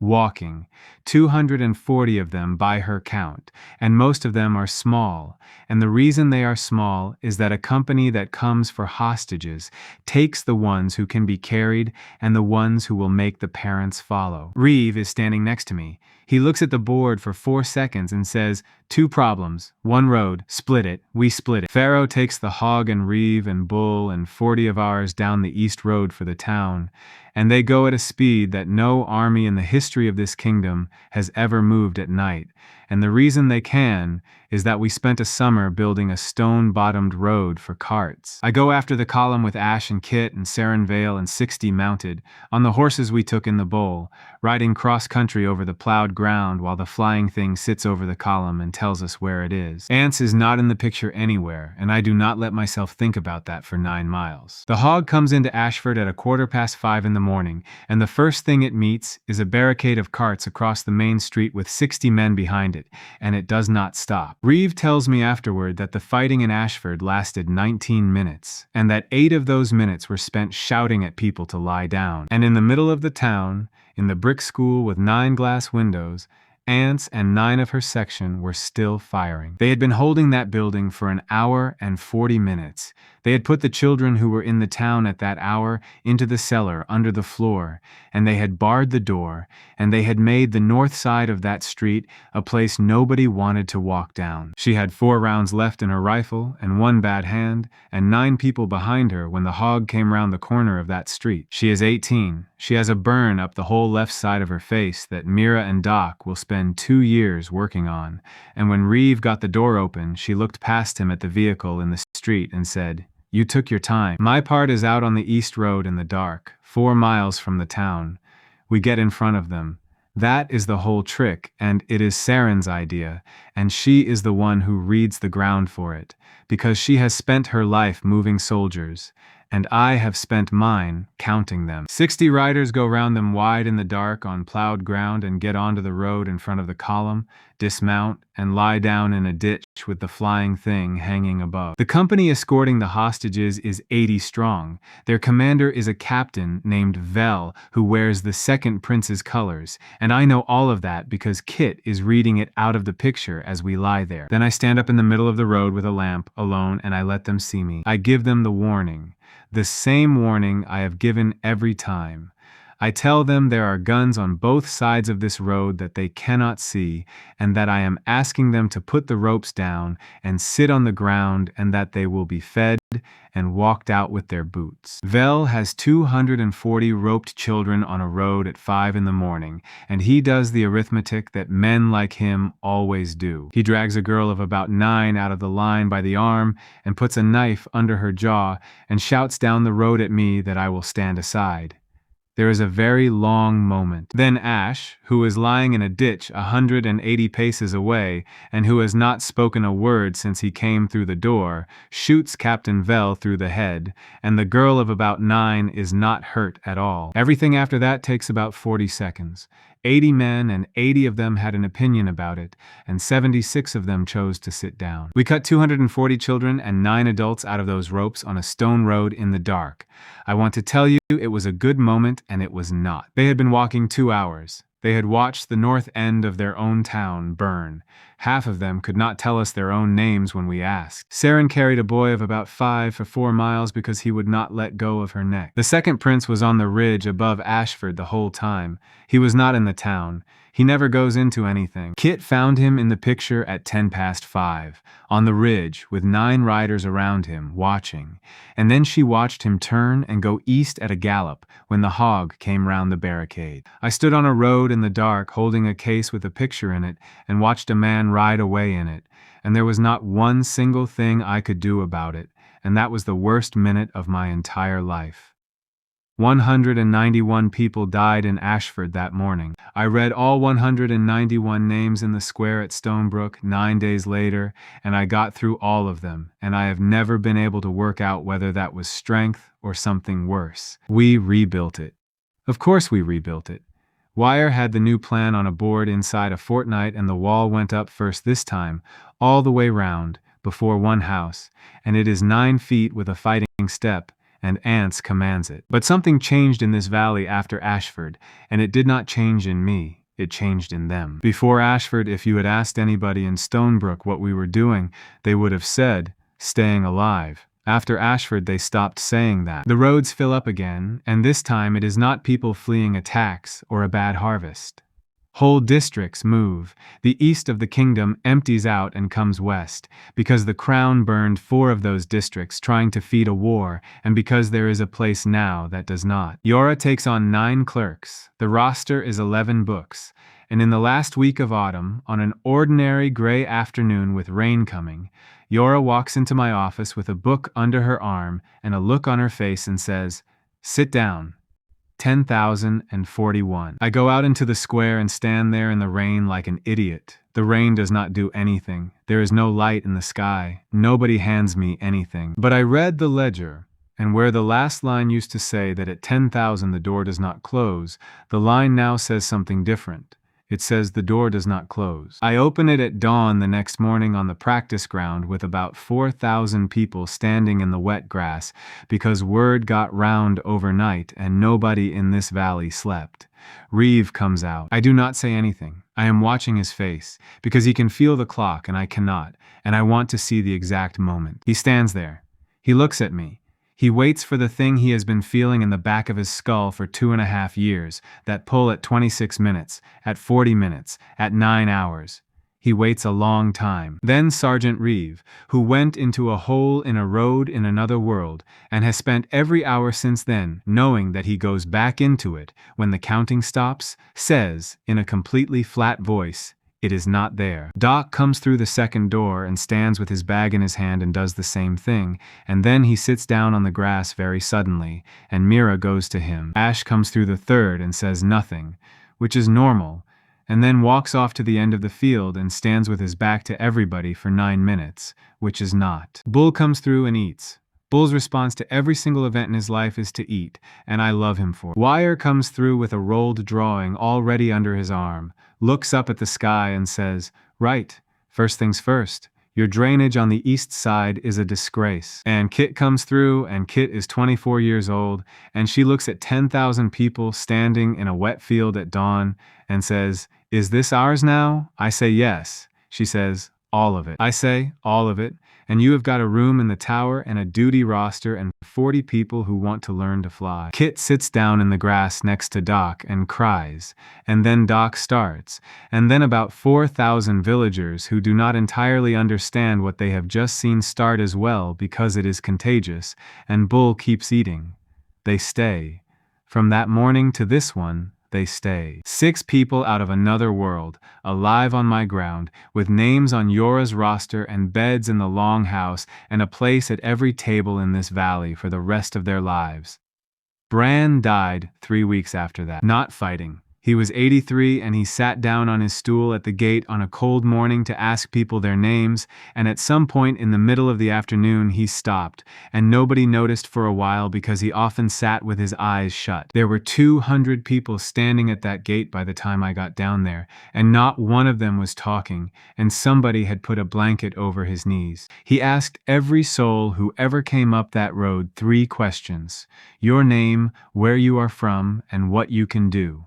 10,000 people in this valley were led in by that old man on that stool with that stick across his knees. The last thing he ever said to me was 3 days before, and it was not about the war, and it was not wise, and he was complaining about the school roof. But he did say one thing, that autumn, sitting at his gate watching a column of carts come down from the east. He said, "You know what the difference is between you and them, lad?" And I said, "No." And he said, "They think people are what you spend, and you worked out people are what you have." We buried him under the wall at the north gate, which is where he asked to be, and the stone says his name and the number of years and one line, and the line is, he asked everybody their name. That winter the works page runs out of dark lines. The foundry casts true, and there is artillery in the yard.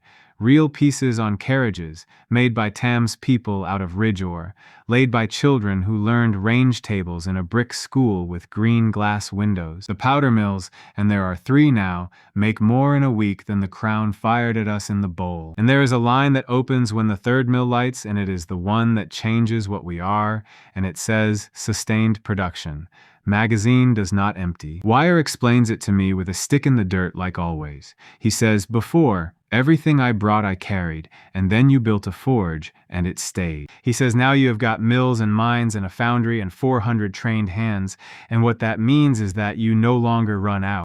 Rockets come in the spring. They come on frames in banks of 9 on a cart, and Wire and Kit and 40 of our gunners spend 2 months out on the flats past Ashford learning to put them where they are supposed to go, and the noise of them going off can be heard at Milford 12 miles away. They are not accurate. Wire says that constantly in a slightly offended voice, as if the rockets have personally let him down. They are not accurate, he says. They are a 900 pace wide opinion. The flying things get bigger. Kit has 42 of them now, and a workshop, and a school, and a duty roster, and some of them carry a camera, and some of them carry other things, and I let Kit decide which is which, because Kit has never once been wrong about it. And in the spring of the 4th year, I call the whole valley to the practice ground, and I ask them a question, and I let them answer it. 12,600 people, standing in a field. I tell them what we have. I tell them what it can do. And then I put it in the plainest words I have. I say, we can stay behind this wall. We are the best defended ground in this kingdom, and nobody in it can come through that ditch, and we could farm and build and teach and live behind it for 50 years. And then I say, and every autumn they will go somewhere else and do what they did at Ashford, and we will hear about it in a market in Milford, and we will not be there. I tell them I will not take one man or woman who does not choose it. I tell them the sick house stays, the school stays, the roster stays, and anybody who stays home is not less than anybody who goes. And then Saren Vale, standing at my shoulder in armor with no arms on it, says the thing that finishes it. She says, I served that crown for 14 years. She says, there is nothing in that capital that will stop on its own. Yora takes the vote by roster, name by name, over 2 days in 11 books, because Yora has never done anything the fast way in her life. 11,981 for. And in the last week of spring, on a stone road that a man named Garrick broke rock for, a column forms up 9 miles long, and at the head of it, there is a village that fed a stranger the last food it had. Here is what came out of that valley in the last week of spring, and I am going to say the numbers because I want them said properly. 4,100 under arms, 61 guns and 9 rocket frames, 14 vehicles, of which 1 is the hog, and 4 are trucks that carry the guns and the rest carry powder. 240 of Kit's flying things in 9 wagons with a workshop wagon behind them. 411 carts of food, powder, brick, timber, medicine, and spare boots, because Yora worked out 4 years ago that boots decide wars more often than swords do. 206 people under Mira in a field hospital that packs onto 9 wagons and unpacks in 40 minutes, and 190 of them learned everything they know inside a brick building in my valley. And 6 people from another world walking in that column like it is the most normal thing that has ever happened to them. Saren Vale commands the march. I do not, and I want that on the record, because I am a reasonably clever man who has learned a great deal in 4 years, and she has spent 14 years moving armies down roads, and I have not. I am the door. That is my job. Everything else belongs to people who are better at it. The rule goes first. Before the column moves, I have it read out at every campfire and painted on the side of the lead wagon. Nobody takes from anybody. We pay for what we eat at the market price, in silver, and there is a clerk with a box in every company to do it. Any man who lays hands on a woman in a town we pass through is tried by the roster, and there is no other kind of trial. Wire says it is the most expensive war doctrine in history. He is right. It cost me 14,000 silver between the valley and the capital. It also won the war, and I will explain how. The first town on the road is Carden, which has a stockade and a magistrate and a garrison of 40. They shut the gates when they see the dust, and they stand on the stockade with crossbows, and they are terrified. We camp 400 paces out. We do not close up, and in the morning 9 carts go up to the gate with grain on them, and a clerk with a box, and the clerk offers to buy bread at the market rate for 4,000 men. The magistrate opens the gate because he cannot think what else to do with 4,000 armed strangers who want to buy bread and have brought their own money. We buy bread. We pay silver. Mira's people set up in the square, and by noon there is a line of 200 townspeople outside a tent, because word got round in under an hour that there is a hospital in the market, and it does not charge. Doc takes a boy's leg off that afternoon that would have killed him inside a week, and does it in a way nobody in Carden has ever seen, with the boy asleep, and gives it back to him alive. We leave the next morning. 91 people from Cardan walk out with us. That is the whole war, right there, and it happened in 11 towns in a row before anybody at court worked out what was actually going on. Every town we pass, we pay, we heal, we go, and every town we pass sends people after us, and Yora's clerks write their names down on the road out of a cart, and every name is a minute, and the ledger goes up every single day of that march. 12,600 when we left the valley, 14,000 at the river, 19,000 outside the capital. An army that gets stronger the further it goes from home. There has never been one before, and I do not think the crown ever understood what was happening to it. They understood the guns. They put out orders about the guns. Fenhold is the exception, because Fenhold has a real garrison, 1,100 men behind a stone wall 30 feet high, and a governor who has been told what happens to officers who open gates. He refuses. He is polite about it. He says he has a duty, and I tell him I understand duty better than he thinks, and I ask for 3 hours to move the townspeople out of the north quarter. He gives me the 3 hours, which tells me what kind of man he is. Then Wire runs the rockets out onto the flat ground east of the town at 900 paces from the wall, aimed at an empty field, and fires one bank of nine rockets, into a fallow field with nothing in it but stubble. The noise arrives at Fenhold as a sound nobody there has heard in their lives, and the ground where they land comes up in a wall of black earth 200 paces wide, and 1,100 garrison soldiers watch a piece of empty farmland cease to exist. The gate opens in 40 minutes. I never fired a shot at Fenhold, and there is a governor alive today who tells that story better than I do. The crown meets us at the river Var with the grand levy, and this is the real one. 22,000 men. Every household troop in the kingdom, 4,000 horse. The Eastern army pulled off a war it was already losing, and the bridges at Var burned behind them, so we have to cross where they want us to cross. And Soren, who has spent a year and a half thinking about me, which I know because of what he does. He does not send one single working at me for the whole of that battle. He learned in the bowl. He learned it in the 4 seconds it took him to watch a line of 23 mages empty themselves into a man in a burnt coat.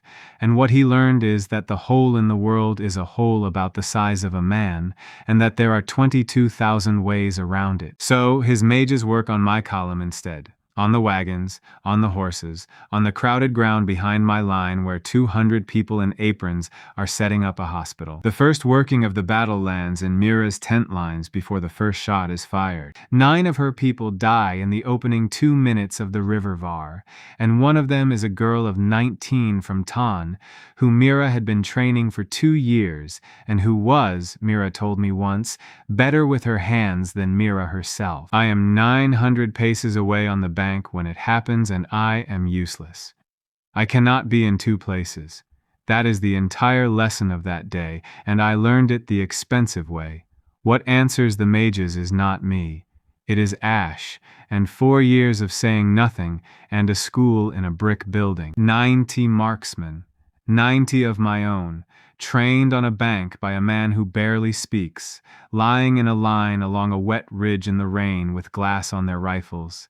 And every one of them has been taught one thing above everything else, which is how to recognize a mage. A mage in a battle line stands still, everybody else moves. A mage has a clear space around him because his own soldiers will not crowd a man who is about to set the air on fire, and a mage has to see what he is working on. 90 rifles at 400 to 900 paces, against men whose entire lives have been built on the certainty that nothing can reach them from that far away. The crown had 211 war mages at the river Var, which is every trained mage in the kingdom, and it is the greatest concentration of magical force ever put on a field in the history of this world. They lost 140 of them in the first hour, and never once knew what was killing them. The rest of that battle is guns and mud and 11 hours, and I am not going to tell it as though it was clever, because it was not. It was long and loud, and my people died in it. We cross at the ford below the burned bridge under smoke that Kit laid with her flying things, and the hog goes over first and sits in the shallows on the far bank, and holds the crossing for 40 minutes on its own while the pontoons go in. Sarenvale takes the right. And against 4,000 horse in open country, she does the thing she has been telling me about for 2 years, which is that you do not stop cavalry, you make it turn, and she makes it turn into 61 guns firing over open sights. Bull holds the pontoon crossing with 4 crews and does not move off that bank for 9 hours, and when they finally get him back, he asks whether there is any food left. And Wire walks his artillery up the far bank in bounds, a battery at a time, never all of them silent at once, the way he taught it in a brick school to children who are now 20 and laying pieces in the rain. At the 11th hour, the grand levee breaks. 22,000 men going east in the dark, and my column standing in the mud on the far bank, and every horn we have blowing cease, and Saren riding down the line at a canter shouting at people to stop. We stopped. That is the thing I am proudest of in my life, more than the wall, more than the school. 19,000 people with everything in their hands stopped shooting because they were told to. Soren is taken at the end of it, in a farmhouse a mile back, alone, sitting at a table. He had been trying to open something. There is a working in the old books, the one the Crown keeps in the deep archive, that needs a great deal of blood and a great deal of time, and he had both. And there are 4 dead levee men in that farmhouse who did not die in the fighting. Whatever came up in the yard, and it was still there when my people arrived, and it went for them. So I walked into that yard, and I let it hit me. I do not have good words for what that was like, and I have had years to find them. It was cold in a way that has a floor under it, and I went down on one knee in the mud with my hands in it, and it poured into the door in my chest for 9 seconds. Then it was gone, and I was still there, and I got up. Soren watched all of it through a window. They bring him out and put him in front of me in a farmyard at midnight, and he is not frightened. He is a scholar, and he has just watched an experiment complete, and the man is genuinely, purely fascinated, and I find that I am not angry with him at all, which surprises me more than anything else that happened that day. He says, "I measured you correctly." I tell him yes. He says, "I want you to understand that the measurement was not wrong. 0 is an absence. You are a null. In 300 years of the Crown's records, there are 4 like you, and all 4 were put out of a gate, and it never once occurred to any of us to ask what the absence was for."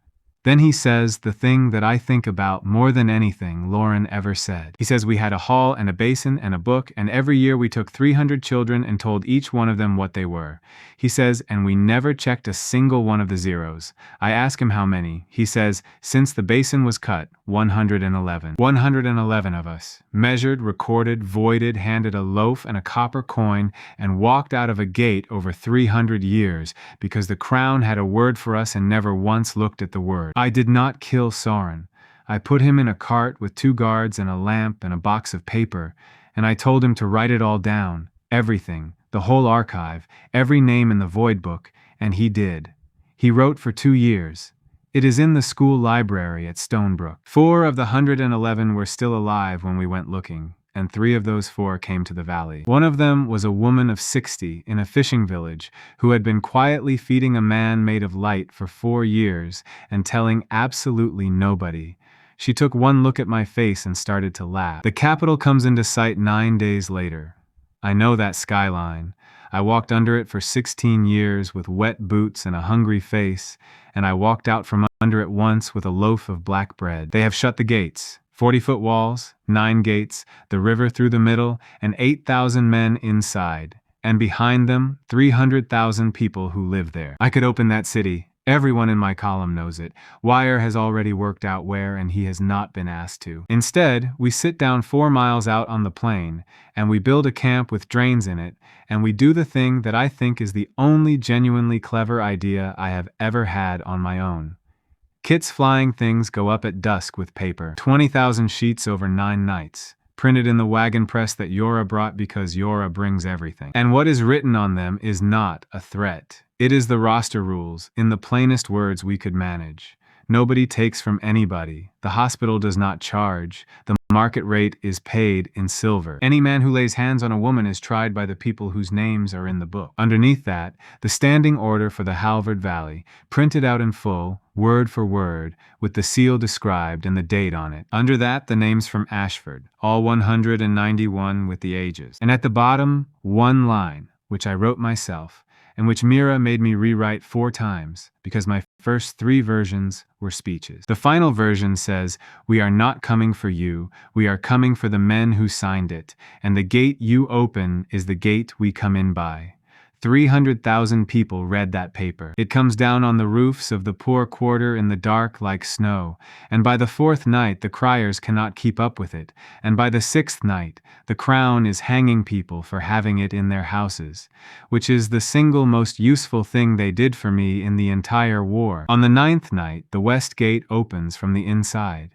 It is opened by the guild of tanners and the porters of the river dock, and about 900 people from the streets behind them, and the garrison company on that gate does not fight them, and 9 of those garrison men help. I walk into the capital in the morning through a gate held open by tanners, and there is a woman standing on a mounting block by the gatehouse with a paper in her hand, shouting the Ashford list at the soldiers of my own column as we come through, in case we have forgotten why we are there. Nobody had forgotten, but I have thought about her every day since. The 8,000 men inside those walls did not fight for the palace, and I have thought about why ever since, and I think the paper on the rooftops did most of it. 6,000 of them put their weapons in a pile in the horse market on the 2nd day, and sat down in rows, and my clerks fed them and wrote down their names, because that is what we do now, and nobody even has to be told anymore. 2,000 did fight, around the palace and the treasury and the barracks on the hill, and that took a day and a night, and it was ugly, and I am not going to dress it up. 90 of mine died in a city I grew up in. I go to the measuring hall before I go to the palace. Nobody understands why. Saren asks me twice, and I do not have a good answer for her either. It is exactly the same. White stone, cold candle wax, the line of benches, the black basin on its pillar, and the glass column behind it, and a clerk's stool with a ledger open on the desk beside it. There are 300 names in that ledger for this year. The measuring was 6 weeks ago. Somewhere in this city right now, there are children walking around with a number attached to them for life.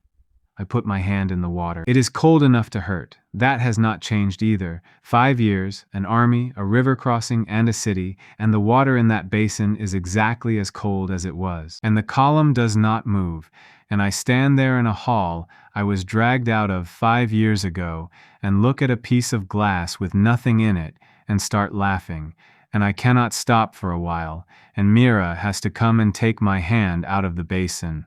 Then I go up the hill. They open the palace to us on the 3rd morning. There is no last stand, and there is nobody standing in the doorway with a sword, and I think I had been expecting one. The household guard forms up in the great court in their good armor, and their captain hands his sword to Saren Vale, who he trained with when they were both 19, and she gives it back to him and tells him to go and stand with his men. The throne room is 100 paces long, and there are 200 people in it, and every one of them is standing on the wrong side of the room, against the walls, as far from the throne as they can get without being outside. Duke Malden is there. He is the only man in that hall standing anywhere near the middle of the floor. He canceled the standing order. He did it 9 days after he walked up my valley road, in writing, in his own hand, and he was stripped of his command for it, and has been sitting in this city for 3 years, being nobody. He does not say anything to me. He steps aside. That is all he does, and it is enough, and I nodded to him, and I hope he understood it. King Aldous III is 71 years old. He is sitting on a chair that his great-grandfather sat on, and he has not been the actual government of this kingdom for 9 years, and looking at him, I can see it, and it changes the shape of everything I came in here to say. He looks at me down 100 paces of polished floor and asks me what I am, and it is a fair question, and it is the first honest thing anybody says in that room. I tell him my name. I tell him I was measured in his hall 5 years ago and recorded as an absence and put out of the gate with a loaf and a copper coin, and I tell him the name of the village that picked me up out of the mud. He says he has never heard of it. He is not being cruel. He genuinely has not. And the second prince is standing 4 paces to the left of the throne with his hand inside his coat. Lauren is 31 now, gold on the collar. The same face. He has spent 3 years reading reports about a valley, and giving orders about a valley, and burning a town on the East Road, and he has never once been within a mile of any of it. He tries to talk first. He is good at it.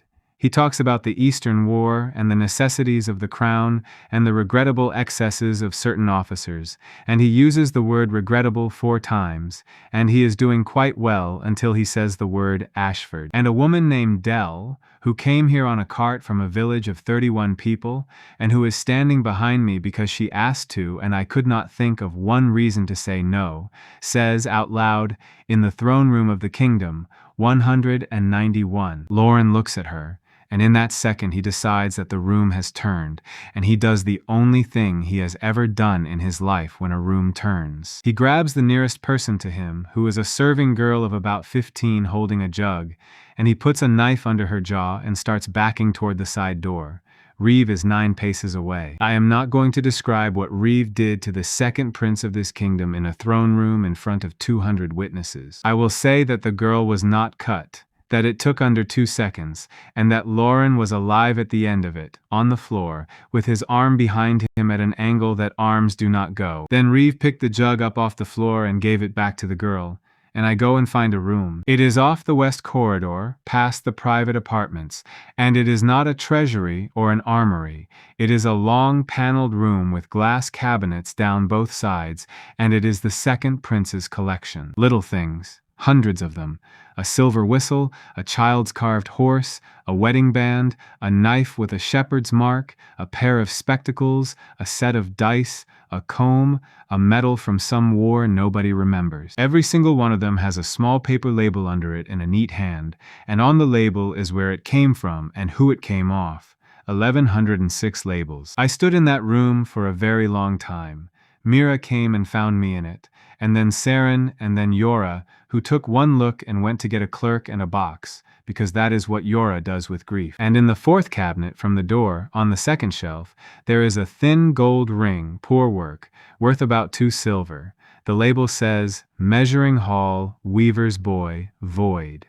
He never even wrote my name down. I take it off the shelf and I put it on, and it goes on my smallest finger, because I am a grown man now, and my mother had small hands, and it has not come off since. Everything else in that room is on a list. It took 9 clerks 14 months to trace the labels, and they found 490 of the families, and every one of those 490 things went back in a box with a paper in it explaining where it had been for all those years. The other cabinets are in the school at Stonebrook, not as trophies, with the labels still on them in a case by the door, where every child who walks into that building goes past them. We did not execute anybody in that palace. I want to be very clear about it because a great many stories about me get told badly. There was no purge, and there were no heads on the bridge, and nobody was hanged in the square. And it was not mercy, it was arithmetic. Every man who walks out tells the story. 4 years of that doctrine is the only reason a Westgate got opened by tanners instead of taken by rockets. King Aldous abdicated in writing on the 4th day and lived another 2 years in a house by the river with his books and a cook. And about a month before he died, he wrote me a letter, and what was in it was a list of things he had signed without reading. The crown itself I took to Stonebrook and put in the foundry.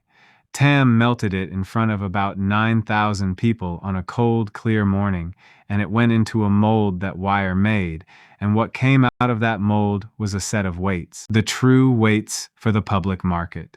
2 pounds, 1 pound, half, quarter, ounce, stamped with the mark of the roster and copied in iron, and sent out to every market town in the kingdom, so that a woman buying flour cannot be cheated by a thumb on a scale. Somebody at the ceremony said it was a waste of good gold. Hessa, who was 80 by then and who had spent 60 years being cheated by a thumb on a scale, told him what she thought of that opinion at considerable length. We did not put anybody on the throne. We took the throne out of the room. What we put in its place was the book, because the book was the only thing that had actually worked for 5 years, and everybody in that valley already understood it. Every district keeps a roster of names. Every name gets a vote in that district and a bed if they have none, and a place in the hospital and a place in the school.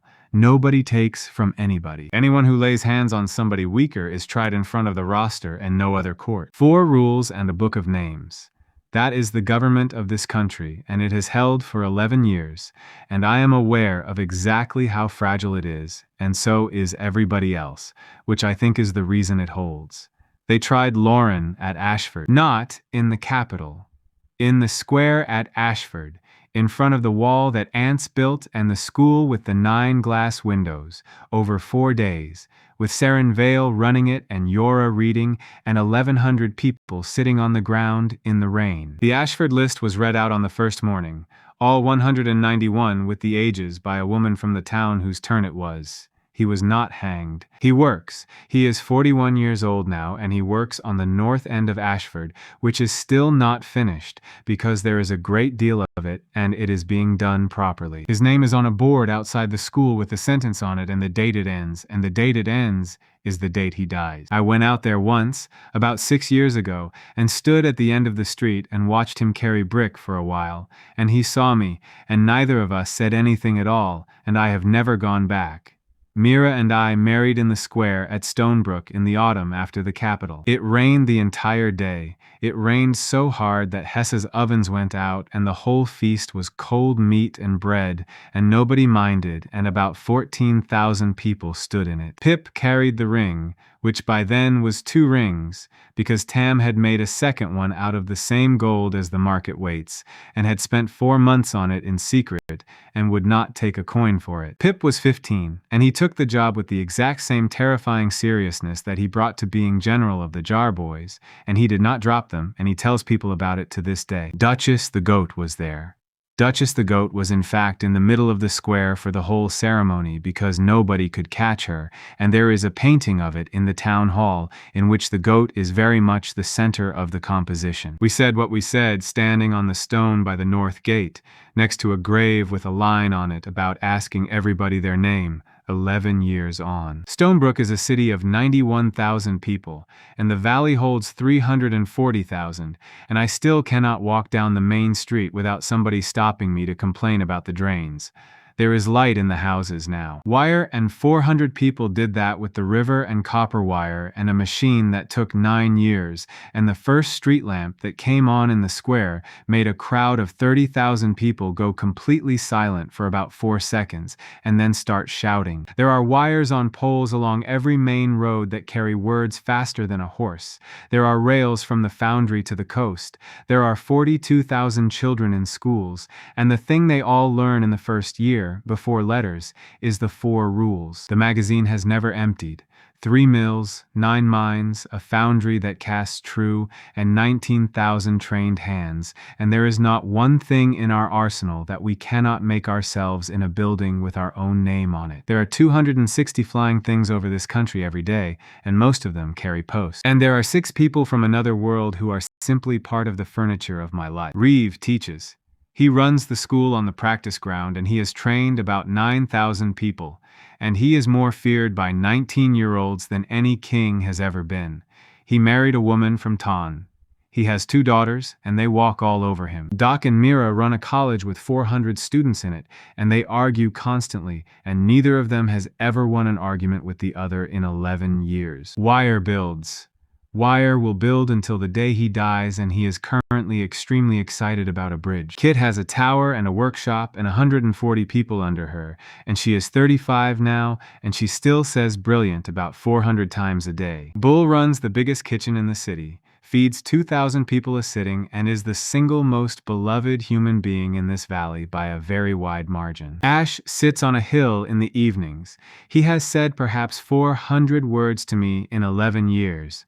About 2 years ago, he taught my son to whittle and did the whole thing without speaking. I am not a king. There is no king.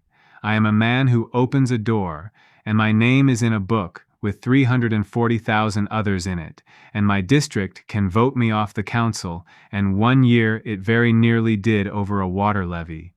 I sit at the north gate most mornings. There is a stool there. It is Brand's stool, and it is a bad stool, and I have refused 9 offers to replace it. And when somebody comes up that road with everything they own on their back, which still happens every single day of the year, I ask them the 3 questions. Your name. Where you are from. What can you do? Last spring, a boy came up that road on his own with a wooden token in his fist and a loaf of black bread going green under his arm, and he was about 17 and he had walked 11 days. I knew what the token was before he got within 40 paces. He would not sit down. He stood in front of me and he told me he had been measured in the White Hall in the capital, in the same basin under the new council, because we kept the measuring and only changed what happens after it. He said, the column did not move. I asked him his 3 questions. He gave me his name. He said he was from a weaving street in the North Quarter and that his mother was dead. And then he got to the 3rd one and his face came apart, because he is 17, and he has been told for 6 weeks by everybody he has ever met that the answer to the 3rd question is nothing. So I told him what I tell all of them. I said, that is all right. Nobody knows the 3rd one when they get here. Come inside, there is food, and we will find out together. So the thing worth carrying out of that story is small, and it is not the guns. A starving village fed a stranger the last food they had, and everything after it grew out of one bowl of porridge. He was told he was worth nothing by people who never once bothered to check. So he spent his whole life checking on everybody else. He counted people instead of spending them, and he gave the beaten ones their boots back. And when he could finally do anything he wanted, what he did was sit at a gate and ask a frightened boy his name. That cost nothing, and most of us get handed the chance about once a week.